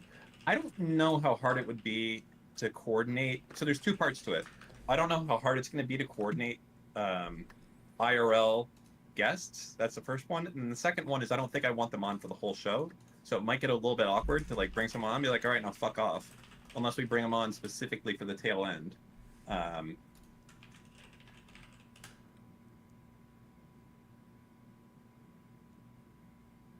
Destiny, you need to give info on topics and then give your take so you don't set it up first. And then you need segments where you argue and bullshit over random stuff. That's what's good. I mean, we do a lot of that right now. We certainly argue with each other. I found that like a lot of, it seems like newer viewers are just like, I don't know, maybe they're wanting a different type of content than this. wait, what do you mean? Or where are you getting this? Or newer viewers want something different? What do you mean by that? When I go through some of the YouTube comments, it just seems like people are like, hey, why are you not doing a serious debate about Israel Palestine? I mean, I understand there's going to be some of that type of shit happening. It's November. Then Ethan's show is not serious, right? It's not like scripted. They just do whatever, right? Like, do we have to be necessarily better than that? Wait, hold on. Link me the YouTube video and I can look at the comments. Just like the most recent one. Or episode 1. August is cut, obviously, not the Patreon.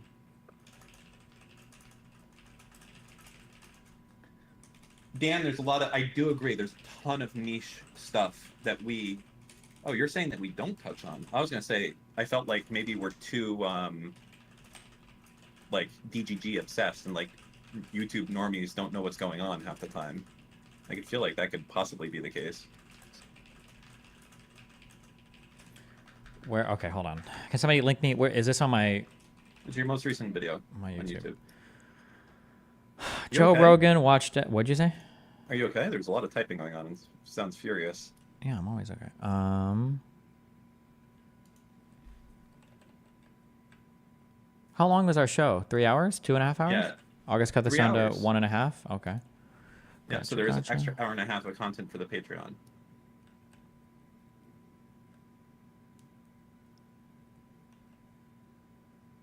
I mean, it's a lot of meme topics, I guess, at the top. Or meme. I guess listening to YouTube comments is fine.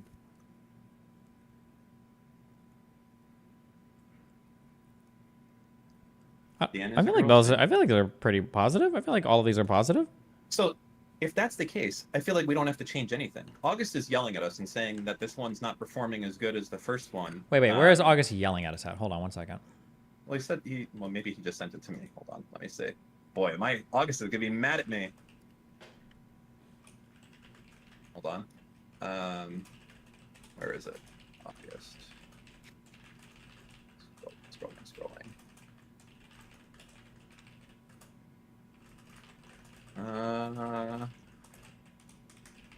I think it's in the group one. It has to be because I don't see it here. Okay, group. Yeah, this thing right here. So he posted this. He said the first one that we did, we were number 1 by ranking by views for the first one. And he said the AVD, average viewer duration, hurt this one. High click-through ratio. But it couldn't get carried by the short Rogan segment. Wait, what did he say? What was? Hold on. Can I? Where does he make this comment? Can you link to the comment in here, or how much? Just scroll up. Just scroll up. Okay, you'll look I for see. the thing. Okay. Yeah. So he linked this, and he said it was like 1 in the beginning. What was like 1 in the beginning? Like our first show, like episode 00 and 01 was like the number 1 most. Oh, but the AVD heard this video. High CTR click-through rate. Is the click-through rate measuring how often they click through to another video on the channel? I think it's how often, when this is displayed on the user's feed, do they click in to view this specific video? Oh, makes sense. Like- Okay, so average viewership was low, but a lot of click-through. Couldn't care by the short Rogan segment and average viewership. Okay, so he's just looking at. Oh, the average view duration is very short on this video, 14 minutes. I see. How much was it? More like that much more on the other ones that we did? I don't know. Can you link me a? I mean, you're only going to be the one that has access to it. I know. I just need a link to a video. Hold on. Let's see.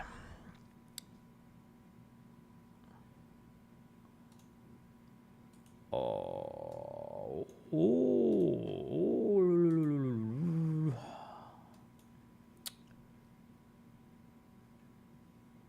What the fuck? What was the name of our other video? It was like Ethan, or is this? Yeah, the H3H3 something. I had a picture of Ethan. Control F H3H3.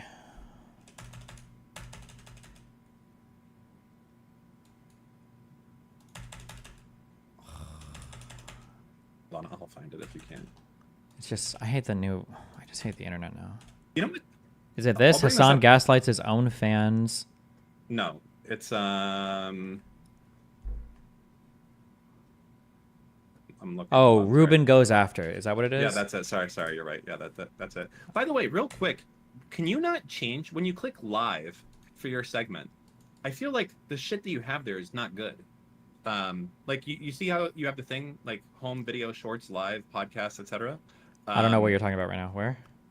Like go to your page, right? Like YouTube.com/Destiny. yeah, and you see how you have all the categories at the top, and one of them is called live. Yeah. Like, why is it that the shit that shows up here is from like years ago? I think the way that this playlist is determined is just weird and stupid. It's been like this forever. Yeah, It's I know. The Zerka shit. But it just doesn't. There's something weird with how this tab works. I don't remember how it's like. I feel like there should be a way that August can put shit here to showcase, for sure. Like remove this shit and put more topical stuff for sure. What goes under the live tab in YouTube? My guess is going to be that anything that's live streamed auto goes under here, but since my normal live streams are hidden, that are unlisted, it doesn't show up here. So it's only stuff that I've live streamed that isn't unlisted. So I don't think you have any more manual control there. That'd be my guess. Interesting. Okay. All right. I mean, I guess people are saying it works. All the other ones are unlisted. So these are the only unlisted streams. So maybe you should just do a few live streams that you leave as listed so that you can have something more topical there, I guess. Or unlist all of this shit, maybe. I don't know. I feel like all of these videos should probably be unlisted, actually. August, is there a reason these aren't? Like, I don't know why Zerka is taking up, like, #1 position there. It would actually be more convenient if nothing was there, Yeah. unless you were live. Unlist all streams. I'll do that tonight. Fuck it.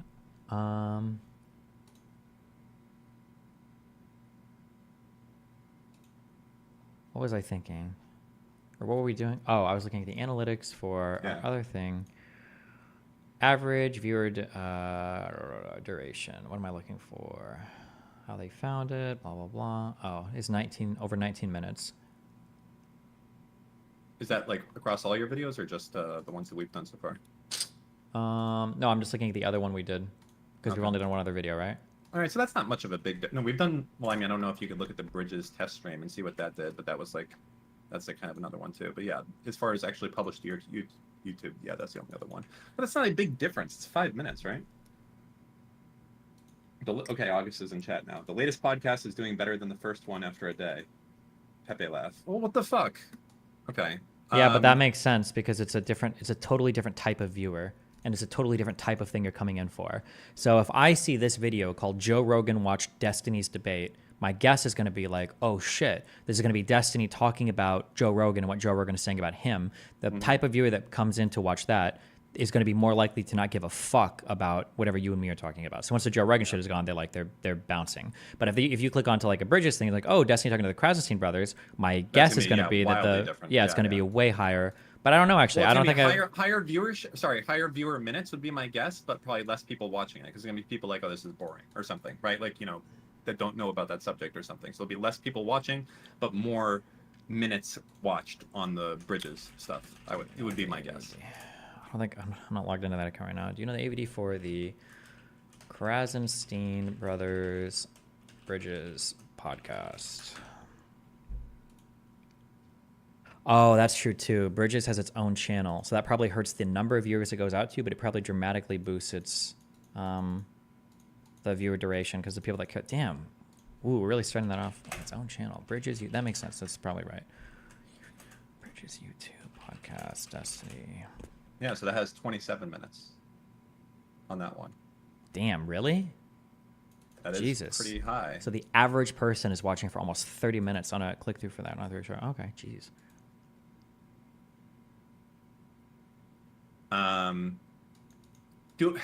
I'll tell you what I would love to have, but I don't know if we can get to this point. I like that it's not super formal and I don't have to study or do preparation. Like, that is really, to me, that's like a key thing that I like a lot, that I can just show up and we can just go. And it's not like I didn't need to watch a movie the night before. I didn't need to like do anything. We can just go there and figure out what's going on. So I guess like that's something I do like a lot about how we have it. And the more that we do shit like getting guests involved, the more shit it's more stuff to get fucked up, right? Like how is it different? I feel like I should go watch a recent version of H3H3's like podcast where he just does nothing. But how different is what we're doing over what they're doing? How different is what we're doing over what they're doing? I mean, I feel like they have a list of topics they usually run through, but you have to keep in mind the saturation thing is going to be a lot different for us as well. Because I think the main issue, or if it even is an issue, but the main issue we have is that like everything we can bring up on the show we've talked about extensively. Like that's the issue. Like I think people are excited to tune into Ethan when he streams like on a Patreon only stream or when he just streams his after hours bullshit because they're like, oh shit, like we barely hear what Ethan thinks, like except for like on this formal structure in a show and I want to get like some extra thoughts or whatever. But like it's the exact opposite with us where it's like, okay, well, time to tune into something else. But like I don't know what the fuck these guys are going to talk about that we haven't already heard them talk about, or at least Destiny already talk about. So I think it's like a weirder thing.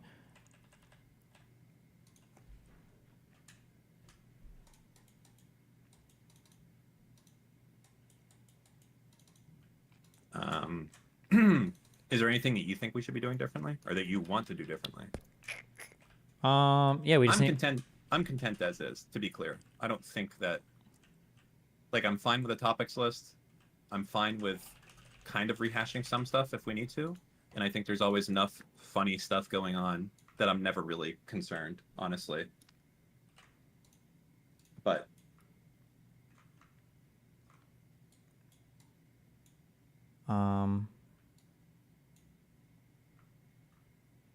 I mean, what do we want to do differently? I don't know. It's hard to say because we only have 2 episodes. It's easier once we start churning more out, then you can figure it out. Yeah.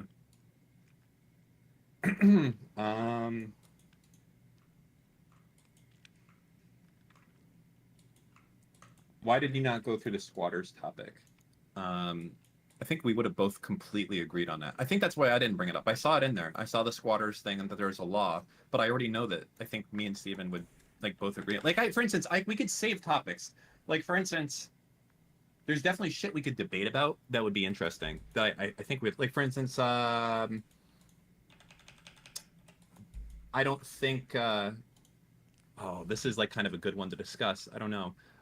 You know how a lot of people want it that if you talk to your shrink and you say certain things that they take away your guns?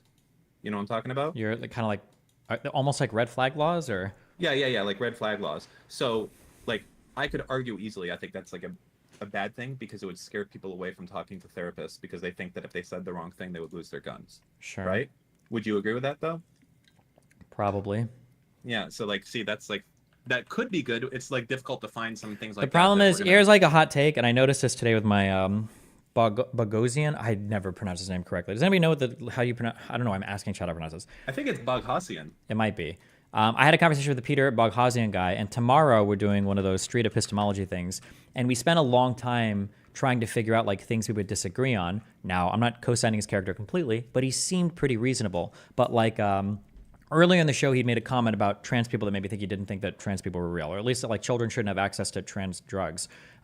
So I asked him about that because he's like, oh, what do you think we disagree on? Or like, what would you challenge me on that you think I'm like ideologically lost in? I was like, okay, well, for the trans people thing. And he's like, I don't think anybody under the age of 18 should have access to drugs. And so then he's like, how would you figure out if I truly believe this or I was grifting it? I was like, okay, well, like I would have a conversation about, do you feel like this is principally based, like deontological, or do you think this is like consequentially based, like just based on the outcomes? He's like, well, probably both. And I was like, okay, well, what if it was the case that we could brain scan somebody and know 100% that they were trans? Would you be in favor of giving a kid a drug then? And he said, yeah, 100%. I was like, okay, well, fuck, then our disagreement is just going to be empirical.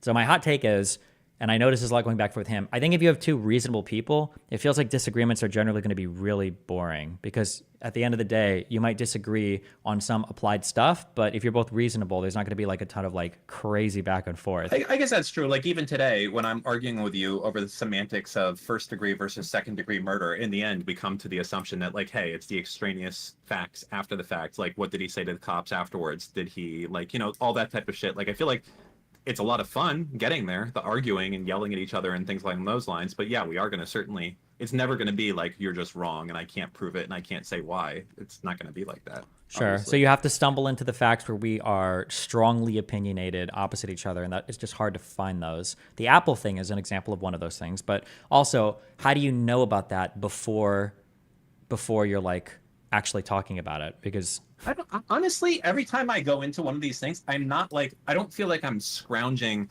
at all for topics or for things to talk about or to yell at. First off, I had a few drinks, so I'm a little bit loosened up, and it's easier for me to just kind of be funny and talk about whatever. You've had one drink, and that's like me having 3 drinks, so we're both kind of loose on the subject. Chad's going there telling us every fucking thing that's possibly happening in real time as it happens constantly, so that's not an issue. I feel like, I don't know, maybe we're overthinking it. August gives us a topic list. We can kind of go over that shit as we want to. And we usually just go into fucking like side tangents on shit like that. Like it might start on, hey, what do you think of squatters? And then we'll just argue for an hour about if rent control is killing fucking children in San Francisco or something. I think that's probably fine. And I don't know if we have to significantly change everything. I don't know who has a problem with this in the first place. Like, is there a segment of people who are like, I hate this new podcast and I wish I didn't know. I started some of this because you said you were like reading comments and you made it sound like they all wanted something way different. It does feel when I read the comments that people don't know what they want. That's the problem. It's like I feel like when I look at the comments, I feel like they were overwhelmingly positive. Maybe I'm just more critical, I guess. That's it. I mean, yeah, it is. It's certainly positive. People like it. I think that it's probably also to do that nobody knows who I am for the last year. So that could be a big part of it also, right? Okay. Yeah, maybe. Yeah. And they're just like, I mean, because if like there was an orbiter that came on stream that I've never heard before in the last 6 months, and he was this fucking condescending and cocky, I would immediately hate that fucking person instantly with my fucking entire soul. Base. So, yeah, so maybe that makes sense a little bit. Okay, so we just changed nothing, basically. I think it generally works. I think having other people on is also like a nice way to. How would we incorporate that? Because I don't want it to be crazy, like the things we've talked about, like, hey, let's fly in DSP. That's going to be fucking mental, right? But there's people that are local that can stop by, but do they want to be there for the whole show? I don't know. I imagine it would depend on the person. Wait. Right? I think that depends on us. I don't think I want someone there for the whole show. I feel like that's like too much pressure, and especially if it's a little bit awkward. Oh, you see what August is saying there in the chat as an option? We could do stuff like that. What did he say? I don't know how. Wait, repeat it. Why I can't. You can read what he said in the. Oh, I'm in sorry, our you have to Discord. read. I thought you meant okay. Oh, yeah. I mean, I feel like that's a good person to have for an hour. But Yeah, I mean, it would be fucking. But I mean, how wild would that get? what do you mean by wild? Like fucking things getting thrown across the room and screaming. No, and I you don't think have that would happen security with in place? almost any. No, with what? No. I don't know. Listen, I don't. Hey, see, the fact that I just said that and people have brought up one of the names in there, people definitely are like, yes, that's gonna happen.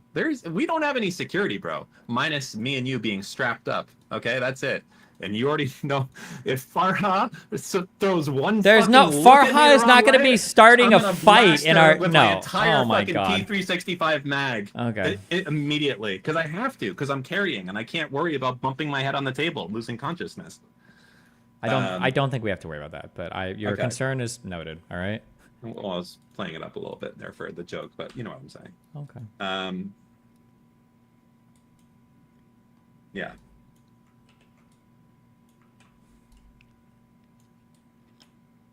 Dan, you also need to cool it with the remember Shawshank, remember Lord of the Rings, etc. thing. Well, we were talking. Listen, I don't do the remember when shit a lot because it's the lowest like form of bullshit, and I agree with that. But the segment was literally Steven saying that movies before '97 were all shit. They So are. it was funny. Yeah. So I mean, like that was a funny thing to do.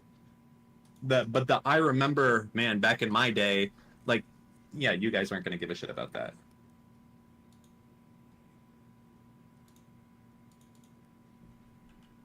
Also, I don't give a shit that you guys are so fucking mad about the Sopranos thing. It is true what I said. It's fine. It's a great show. Totally rewatchable. Okay? But it doesn't have the cinematography, the audio, the lighting, anything about it outside of good acting from Tony Soprano, okay, and a few of the other people there. Is not true. I don't care. I don't care. That's fine. Okay? We can agree to disagree. It's a totally different show than other shows produced at the same time. Like The Wire, or when did Generation Kill come out? Was that like at the similar time as The Sopranos? Generation Kill. Like you're Such a talking about- Reddit opinion that Dan has on this. It's not even. Anyone yeah. else in here on Reddit? It's not even a Reddit opinion. I got murdered for saying that on the Reddit. Everyone was hating me so hard, but it's fine. It's okay. Great show. Just cinematographically. Is that even a word? Cinematographically? Doesn't matter. It's just different. Go watch like Generation Kill. Go watch The Wire. Go watch some of these other shows, and you'll see just Sopranos feels like Grey's Anatomy with killing people. And it just is what it is. And I don't care. And you're wrong if you disagree with me. Wow. You're just so Reddit. That is definitely not a Reddit opinion. I've seen Sopranos like 100 times. Generation Kill is all. You're okay. It's fine. Listen, we can all have opinions. That's what's great. Remember, on the dividing the community type of thing, what we do, we say, what's better, a dog or a cat? And then we let them fight amongst each other. Okay? That's how you do it. That's how we divide people. I mean, cats are obviously better. People who have dogs have deep insecurities that need someone to constantly say, I love you, I'll love you forever. Whereas people who have cats are content with themselves. And it's like, hey man, what's up? He's like, dude, I got shit to do. I'll talk to you later. And that's a good relationship to have with a cat. So basically, if you have a dog, you're kind of a loser, okay? And if you're a cat, if you have a cat, the cat allows you to be in its presence. You're probably like a pretty interesting, chill dude. You know what's going on. You know, you don't need that outside affirmation stuff. Yeah, but I get it. There you go. Dan stole his takes from this thread. Oh, did we find the Reddit thread where he jacked his takes from, guys? The film just doesn't look right. It's too fancy. It's not even like the same shit that I said, but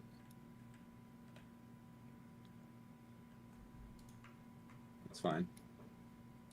Dan, instead of forcing Destiny to drink alcohol, which by the way, I'm not gonna even try to do anymore because it's just fucking pointless. This guy is fucking wild. He'll go to like not drink anything, and sometimes I swear to God, I went out to eat with this guy one time. It was like, what, 2 years ago when you first moved here? We go to a steakhouse, and he's like, first off, you're at a steakhouse. He's like, let me get 3 shots of rum. And I'm like, but what? Whoa, what's going on here? And he just drank them all. It was wild. What are we talking? And When that- did this happen? What? This 100% happened at Smith and Walensky's on South Beach, and you were just like, "Hey, let me." You ordered shots for yourself. when? I couldn't fucking. When you first came down here, I don't remember this. it 100% happened. You went for like a long walk. We had to find you afterwards. Oh, I wanted to kill myself because I just got unpartnered from Twitch. That's what happened, or I got banned or something. No, it wasn't that. You were just wacky. You're making me feel. Okay, now you're making me feel bad. Okay. It listen. was, yeah. I got departnered. That's what that was over. There was another person with us, right? It was you, me, Mooten, and another person, right? Mooten was with us. That's right. Yes. And I got, yes, I remember that. Yeah. Jesus, that was a rough day. My God. You've been departnered so many times. You should be immune to it by now. No, that was the first time in my entire life I'd ever gotten departnered. Yeah, but you knew it was coming. No, it doesn't matter. Knowing something's coming is a lot different than actually happening. All right. Well, we're Your going to mom. agree to disagree. Okay. Anyways, it's not funny, Dan. Hey, Variance, go fuck yourself. How about that? Is that funny? You know what it is? Yeah. What is it? It's fine. You know what I did buy for the next? I bought a BAC meter. So even though you're not drinking, we'll see where I stand at various points of the podcast. I feel like this is definitely irresponsible in how these devices are not supposed to be used, but we're gonna do it anyways. Why? What are you gonna do with it? Or you just mean Well, it's you not see- supposed to yeah, like? well, people like these things are dangerous because people use them as like, oh, how drunk can you get, bro? You're only a 0.2. Come on, man, have 2 more. Or Jesus something. Christ. Okay. Well, I mean that's the danger of it, right? And that's how we're gonna be using it to see where I'm at. Okay, never mind. I know what you're saying. Yeah. Yeah. Yeah. Okay.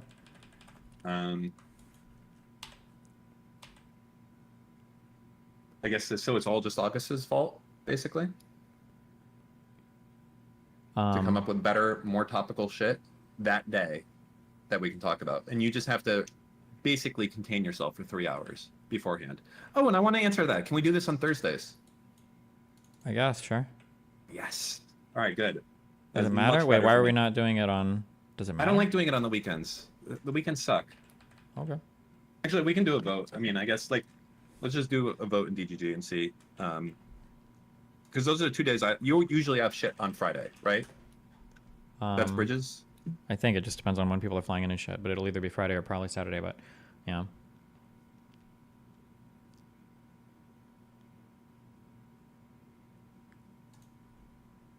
Or it could be.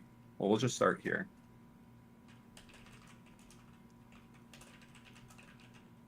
Remember, this is for the live show. This isn't. Well, yeah, obviously, it's for the live show, right? Yeah. You'll still be able to see it later. Mention how August told you Dan needs to enunciate and avoid misspeaking. I've given up giving a shit, I think, at this point. Actually, it's not true. I still care. It's very fucking annoying. And it's only annoying because I look over to you and I see that stupid smirk on your fucking face when I'm trying to say something. And it really fucking pisses me off. And there's nothing I can do about it. You know, it's rage fills me immediately. I'm sorry.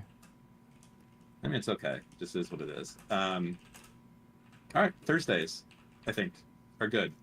Unless we need to change it. We're both flexible, so that's fine. So this Thursday at 6 p.m.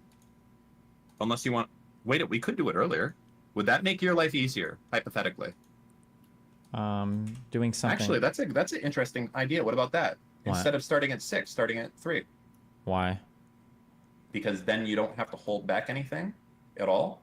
We just get on and we have the fucking news for the day and the topics, and you haven't discussed anything since the previous day. Well, you're assuming stuff has happened like that morning or last night that hasn't been covered yet, right? I don't know if the difference between like 3 to 9 is gonna, or 3 to 6 is gonna matter much, right?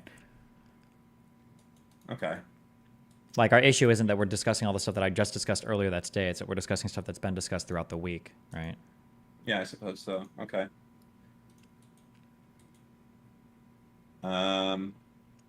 Listen, I can drink at 3. Actually, in some ways, I'd probably prefer it because then the problem is, I don't know why this is the case, but if I've had any alcohol at all, like I can't sleep with the sleeping meds I take.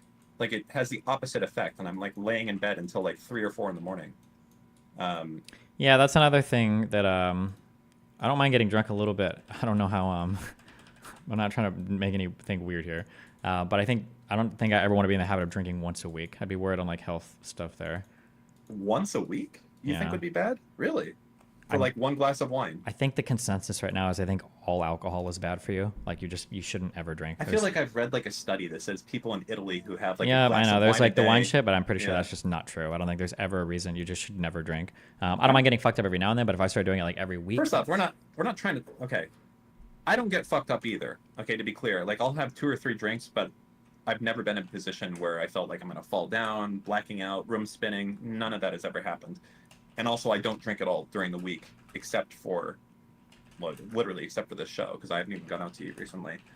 That said, I definitely don't think you need any health concerns for having one drink. But I'm not going to force it on you if you don't want sure. to. But also, on what the show. fuck is the fun in having just one drink? Well, you know who has the same thing? There's someone else that has the same thing, and I don't get it. I was arguing with fucking Noah, that my employee, about this, who doesn't drink at all anymore. Completely fucking gave it up, completely. You can just have 1 or 2 drinks and leave it there. But you're just like him. It's like, no, what's the point, dude? If I fucking drink, I'm going YOLO. I'm like, dude, you don't need to go YOLO. You can just have like 2, maybe 3 drinks if you're feeling wild and leaving it there. But people like you and him, I don't understand. You're like, I'm gonna keep going until the room is fucking spinning and I can't remember the previous day. And it's, yeah. Some of us can't. All right, fine, fair enough. If I listen, if He doesn't being drink buzzed, at all if anymore. being buzzed is fun, then being wasted is even more fun. So That's you not only, true. so why would you only be buzzed? That is not true. Like being slightly buzzed is kind of like a social lubricant. You know, loosens. I you don't up. need to It's a little bit- socially lubricate myself or loosen myself up near you. You do, because you're kind of fucking. You're preoccupied. Usually, when I'm talking to you, there's like 3 other women in like a Discord group chat that you're probably talking to at the same time. It's like I don't really have you there. Let's say all The of that answers was I true. get- Why do you think me drinking a little bit would make me not talk to women? Because I could get you more because you're not gonna fuck them during the show, obviously. So you're gonna be like, listen, bitches, I'll talk to you later. I got a show to do. Oh, that's it. And Yeah. then- Now that I'm getting a little drunk, I don't want to talk to girls anymore. I just want to talk to Dan. Yes, but you're on stream, so it's like you kind of have to like take it more, more seriously, or something. Okay. First off, okay, not first off, because there's been many things. This is like far away from the first off. I do have a liquor dispenser in my office, but if you have noticed, the levels on it don't change because I don't drink. Okay, Or do you're not refilling like- them constantly. I'm not refilling them constantly. Okay, I'm not a big drinker. Okay, I don't have a big tolerance. I mean, I can have a few gin and tonics, but beyond that, the room will start spinning. And as I said, every night I've done this fucking podcast, so it's been 3 of them so far. I couldn't sleep until like 3 in the morning because it fucks with my shit, with my sleep, so I don't like it. Who's not surprised? Vardy Seppi? No, wait, sorry. No, it is. Well, good. I'm glad that you're not surprised. Whatever. Not a big deal. What does H3H3 or other shows similar to this do besides having a set of topics? They're entertaining people. People like them. They're endearing. They've got like a nice production staff. They follow their stories for a long time. Yeah, people like them. That is another thing. Our production staff. I feel like Lycan has got to do a better job of not zooming in on my keyboard as I'm typing my MacBook password. That would be good. Also, more angle changes, things along those lines would be good too, as well. More. Uh-oh. Is there anything else? I know the rest of it seems fine. I think. Who joined? Listen, I gave you an apology this morning you didn't deserve. All right, you knew the cameras were there. Be I didn't know it was mindful on of my what you're keyboard. doing. I didn't know it was I'm on not my wanting you keyboard. to change your password. So You know what I asked for? That's still not there. Okay, I don't know why it's here. I asked for a second monitor showing exactly what's happening on stream at all time. That way, we don't need to go, and I don't need to be like, hey, Lycan, is the camera on me or is the camera on him? I can just Over look and monitor see. budget. Guess who controls the monitor budget? All right, Steven, can you? I don't allow control it. an That Bridges controls monitor budget. We got the budget in there for another monitor. But also, if Okay. you want to buy a monitor, that's fine. But don't ever. We're not doing one for the guests. Nobody should be able to see themselves on stream. That's just a horrible. You don't ever want to do So it. just for us then. No. You are the guests. We are the guests. The talent on screen. You never want them to be able to see because all you're gonna do is you're just gonna stare at yourself in the chat and you're gonna stare at that all day and it just fucks with everything. There should never be. I don't feel. No, we hold won't on. because I pull shit up on screen and neither of you guys look at it. Like the entire time you're. But yeah, I don't. Doesn't matter. It's a different thing. It's trust me. You can try it once if you want, but like I said, I've been in a lot of these shows. When you have a monitor there where somebody can see themselves on a show, they're looking at it and checking it constantly to say like it destroys people. It's not good. It's just not good. Well, I already have see, that's not an issue because I usually pull up the YouTube stream from my laptop so I can kind of know, but it's like delayed as a result. That's the problem. No, it's just the ability to kind of know what's going on in real time. I think that's somewhat helpful. You don't need to know. That's the production job. Your job is just to talk and be funny. Okay. I mean, we have a monitor ready to die. Like every third time I use it, I'm having to like replug and plug it in multiple times to get it to go. So we do need a new one, and then we can test it out and see how he likes it, how you like it. Like if Dan's doing what was that really vain chick who was the gold digger back in the Raj days? Which one? I don't. Leaksy. Like you'd always Who? see her looking at herself in her fucking OBS. If Dan starts doing that shit, we'll turn it off. I don't do that. And by the way, one other complaint that I have, I don't know what's going on, but the color grading needs to be sorted out on my side of the fucking table, okay? Because I look pale as fuck, and I'm tanner than all of you guys in the fucking room. I literally look like Casper the Ghost. How is that happening? You white. No, you're white, and you, Steven, are white. I am tan and olive. Oof. I've said it before on stream, just so you know people give you credit. You are darker than I am. So I don't understand why I'm coming off so completely ghost-like. Like I'm fucking translucent, like I don't know. It's fine. I mean, it's not fine, but it's it is what it is. Yeah. What else? Is there anything else I think should change?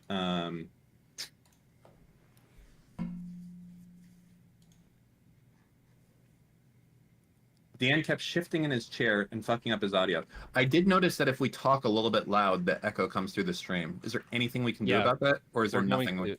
Yeah, we're going to do special shit for you guys because you guys get way louder than during bridges. So we're going to have special gates for you guys that are meant to handle this shit. Yeah, but the problem is if I slam it, Oh, Chat- no, that's going to be... chat should be able to hear the slam. I don't want a silent slam. There's nothing worse than that. You won't be a silent. There's slam, not. it'll be No, an Chad arm, can't hear the so- slam. There's no way you're configuring audio to do the most retarded shit in the world. You don't want people to ever hear you slamming. If we have that set up so they can hear it, then it's gonna fuck everything up.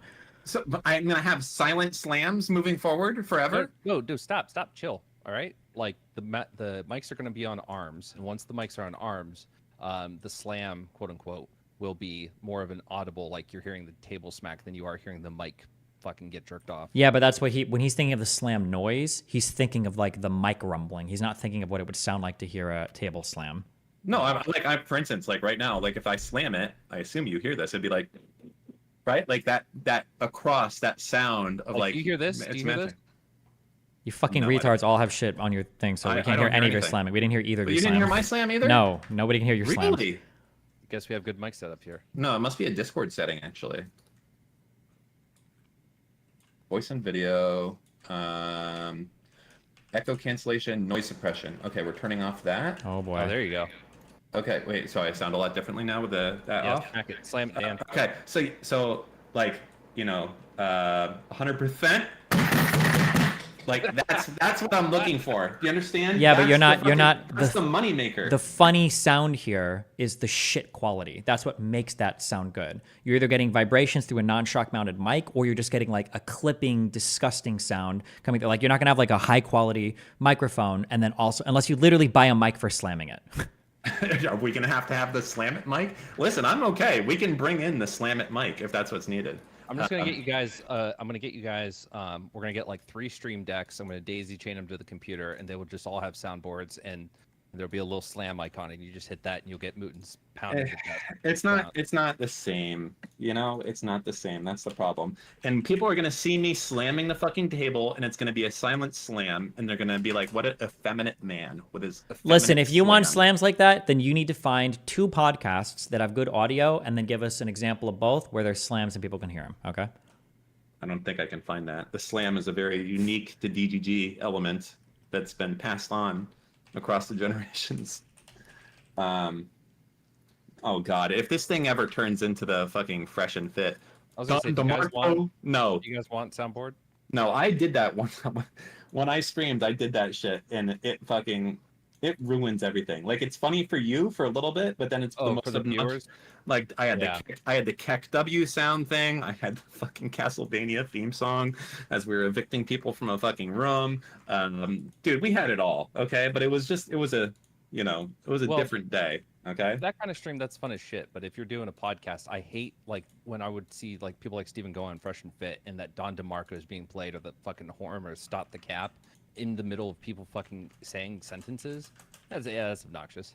Yeah, I don't mean, it think so. depends on, keep in mind though, when you say that's obnoxious and stuff, like different audiences like different things. Some people might find like slams obnoxious, but that audience likes the Don DeMarco, like, and cutting people off and shit with it, right? They enjoy that. Everybody's gonna I bet our audience would fucking love slams. That We're a be hybrid. audible. Come in.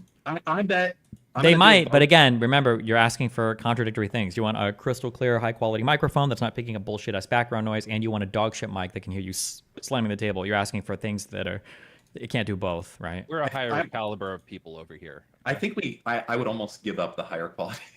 Let's get rid of the $15,000 audio setup and bring in some Logitech mics, and let's get this fucking show on the road how it was meant to be. If you want, All right, we can let's grab do you a that. SteelSeries mic and a long USB cable, and you can use a Tyler 1 mic while we're chatting, and I'll use mine if you want. Fuck it. Fucking epic. That would work.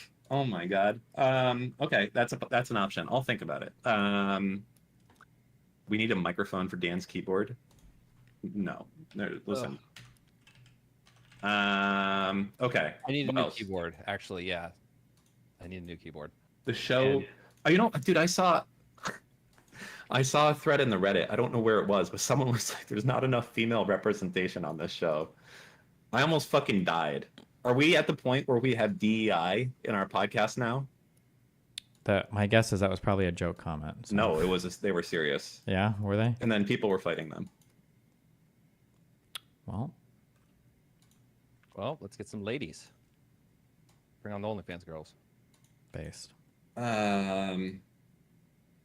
It has to be simple and easy and short notice. We need a list of women and people that are close by and willing to drop everything on a Thursday at 6 p.m. or 7 p.m. to come in for like 30 minutes or an hour, and then How many Yeah. ladies? the other thing we I don't know. I was gonna suggest we could do some shit going outside. Like Lycan could have a portable setup, and we could like go talk to people. But that might be, I don't Go know. If, harass people. In the... do we have? I don't know if I want to get shot by putting a camera in someone's face. Have you thought about doing that type of shit? The street interviews type of thing? Going outside, I mean, it would definitely be crazy and entertaining and wacky, yeah. We could do it pre-recorded and then play through the segments. No, only live. I don't want to do anything ever that's not live. I need chat in real time telling me how to feel. Okay? Steven does too. He doesn't want to say it, but it's a fucking requirement. We don't do anything that's not live. If it's not live, I don't even know what to do when I'm doing this. Not being able to see real-time reaction, it just seems so, yeah, I don't know. It just doesn't seem real, right? By the way, Steve feels completely the same way. He's just silent because he knows it like doesn't look cool to say it. So. Yeah. But also, I can do either. It doesn't matter. But you prefer greatly to have the live show going at all times. Okay. There's no way to increase or decrease the size of this text, really? Oh, I see. It's dynamic. That's kind of cringe. Okay. Anyways, everything else is going well. The Patreon is doing amazing, which is fantastic. I think we have everything on the Patreon side of things. I think everything is pretty much where it needs to be. The tiers are the right price. Getting a lot of signups. I think main thing people want is the VODs, and the VODs are there, so that's working good. And the people who want to do extra shit like call-ins or the behind-the-scenes shit, that's there. I don't really particularly like having to go and do all the behind-the-scenes shit, but you know, it doesn't take too long to do it, so that's fine. I can keep doing that. Hey, well, one, you got Oh, me. wait. Okay. Two, What? with call-ins. So we need to do two things. One is like we need to kind of like be ready for the call-ins, and there's got to be a moment where I can like where it's like, okay, you and Steven are going to chat for 5 minutes, and I'm going to go through the people that are waiting and screen their calls and check them because I can do that now. The problem is we're gonna hear you talking when you're doing it. No, did you guys hear me do that when I was like, hey guys, all right, what's your topic? No, you guys were chatting. You didn't even notice I was doing it. Oh, you know the other thing August suggested, but I don't know if we can do this or how it would work, is he wanted us to do a bonus episode once a month, only for Patreon subs. But does that mean it wouldn't be live?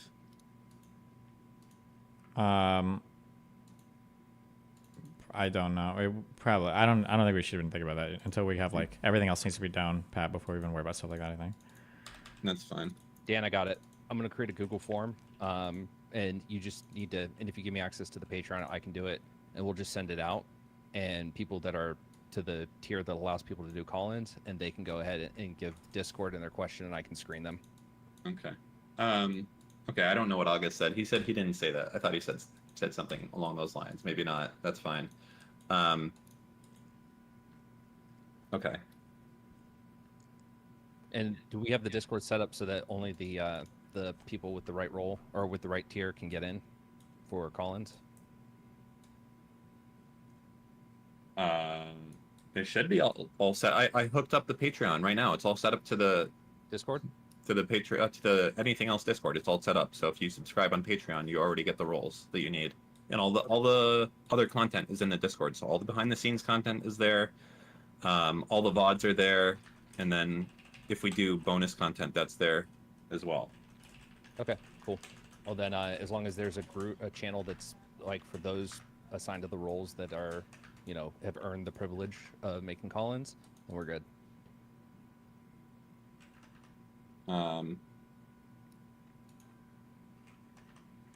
Someone in chat, Affadina makes a good point. We could kind of drive the narrative for the call-ins and choose a couple topics and say, hey, it has to be around this.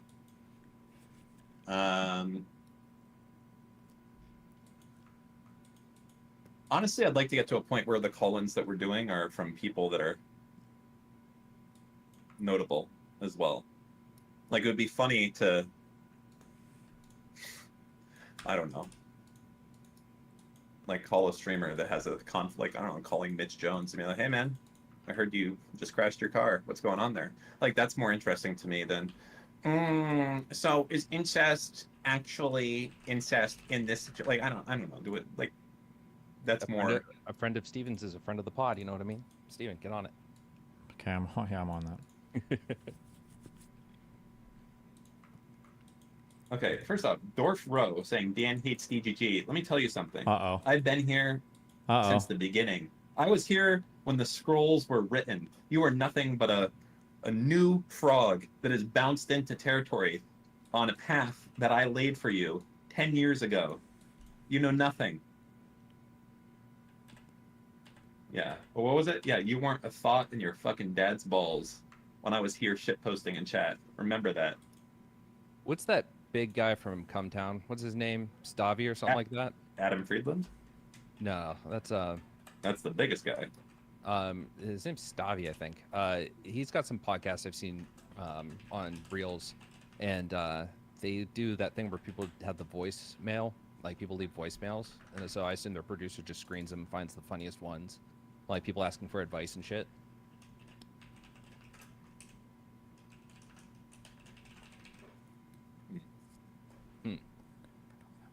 No.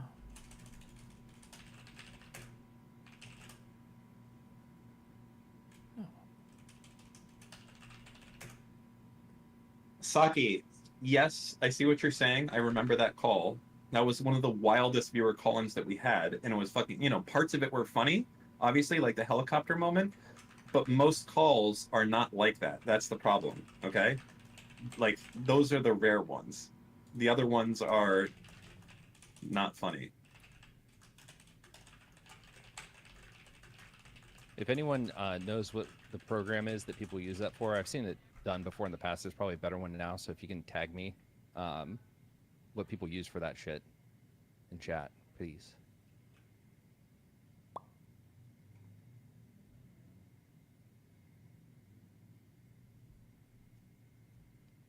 Bring animals on like Conan. Yes, that's what we're gonna do. We have Eve. You can hold Eve while you podcast. Yeah.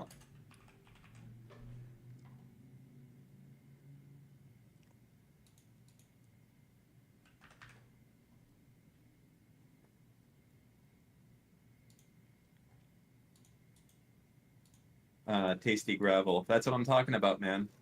You know? They don't know. They're a bunch of non-knowers. Do a book club? That involves doing work beforehand. Honestly, I think I'm just going to change nothing. I think that it's perfect, and I shouldn't have doubted myself.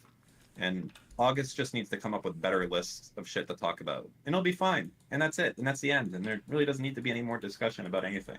It's There you go. already perfect, right? Yeah, true. Yeah. Never doubt yourself. Absolutely true. I'm not doing it now.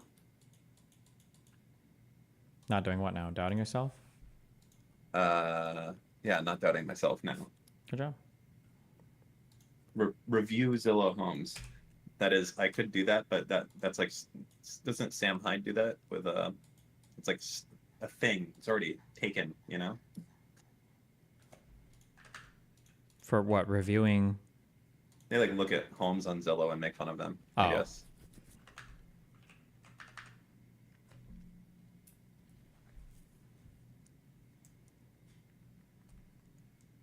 Oh, fuck me. I just got a fucking brain blast. Uh-huh. My God. I can't believe I just got such an amazing brain blast. I'm too lazy to put this together, though. So this will only happen if August and Dan figure it out, okay?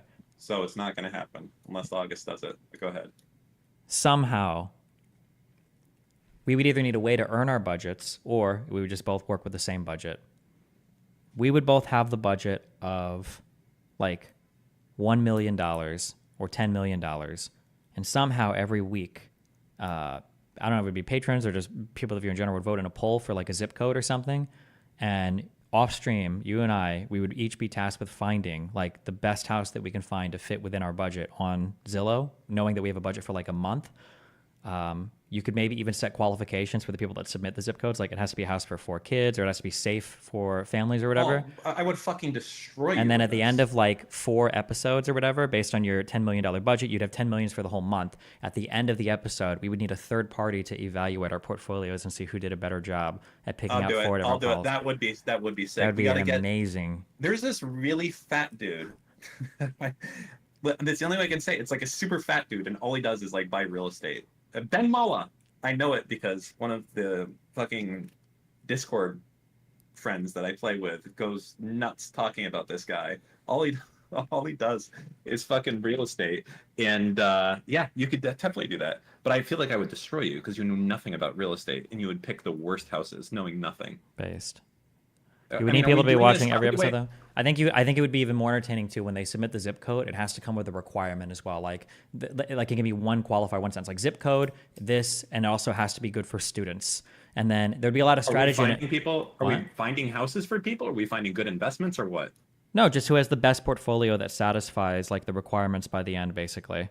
Oh, So then at the end of the month, you given like maybe on the third week you find something like really good for your particular like what the viewer asked, like, oh, you need to have a thing that's good for 2 children that have special needs, and this is the zip code, and you find a house that's good for that, but it's like $8 million and you only have like $500K left in your portfolio, and then on the 4th week you're like fucked because you overspent on week 3, and then Oh at the my end of God, the month you would Steven. have what you know what else we could do? That's even simpler. Also,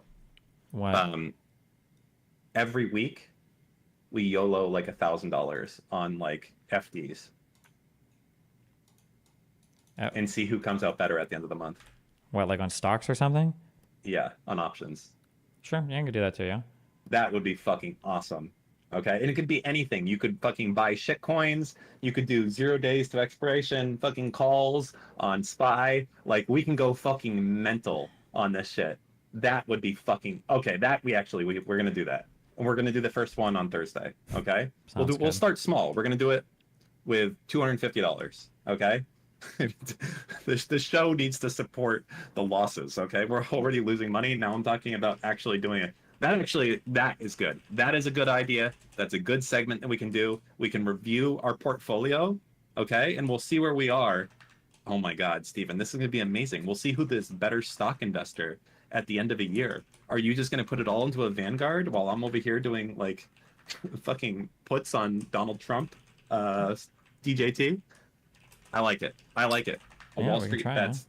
This is good. This is good, and we can do this without any effort as well. Do you have Robinhood? No, but I can always open an Yeah, account. get Robinhood for Thursday. Gotcha. I don't care that Mizkif did it.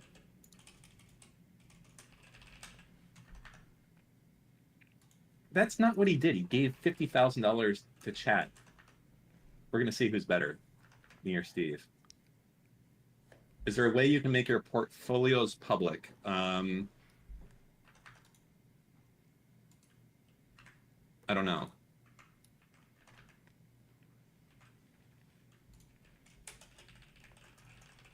Kojo, what the fuck are you saying? Plop, plop, plop, plop, plop, plop, plop, plop, plop.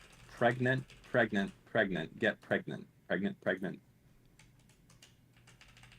How do these people have flares? Oh, also, big news for Patreon subscribers. You guys are about to have the coolest flare. It's going to be a middle finger.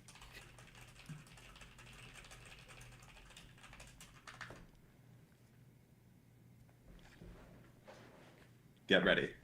That's all. If you're a Wait, can you Patreon make sub- the Robinhood things public? It doesn't really matter much, I don't think, but No, because we'll say what our positions are, so people can just chart it for us. I already gave it to Cake, so yeah, there'll be the middle finger emote.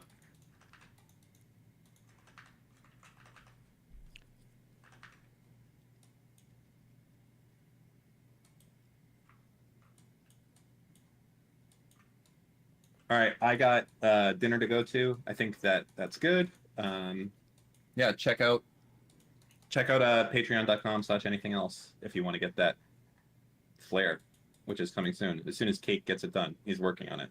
damn. That'll be good. Yeah, Okay. Have fun, be careful. Don't die. yeah. All right, okay, later. I'll see you on Thursday. Bye. Wait, Thursday. Yeah, we're doing it Thursdays now. Thursdays at 6. Okay. Thank you for the heads up. Yeah. All right. See you guys later. Love you. I love you all. Even YouTube chat, who doesn't know who I am and says that I'm a fucking neat retard, they'll never amount to anything. You're wrong. It's fine. It's okay. Don't worry about it. All right. Bye. Be careful. All right, you hungry, buddy? Yeah. Why are you done with food? Yeah, I'm gonna go wrap it up, and I'll bring it up in a minute. Okay, be careful. All right, bye.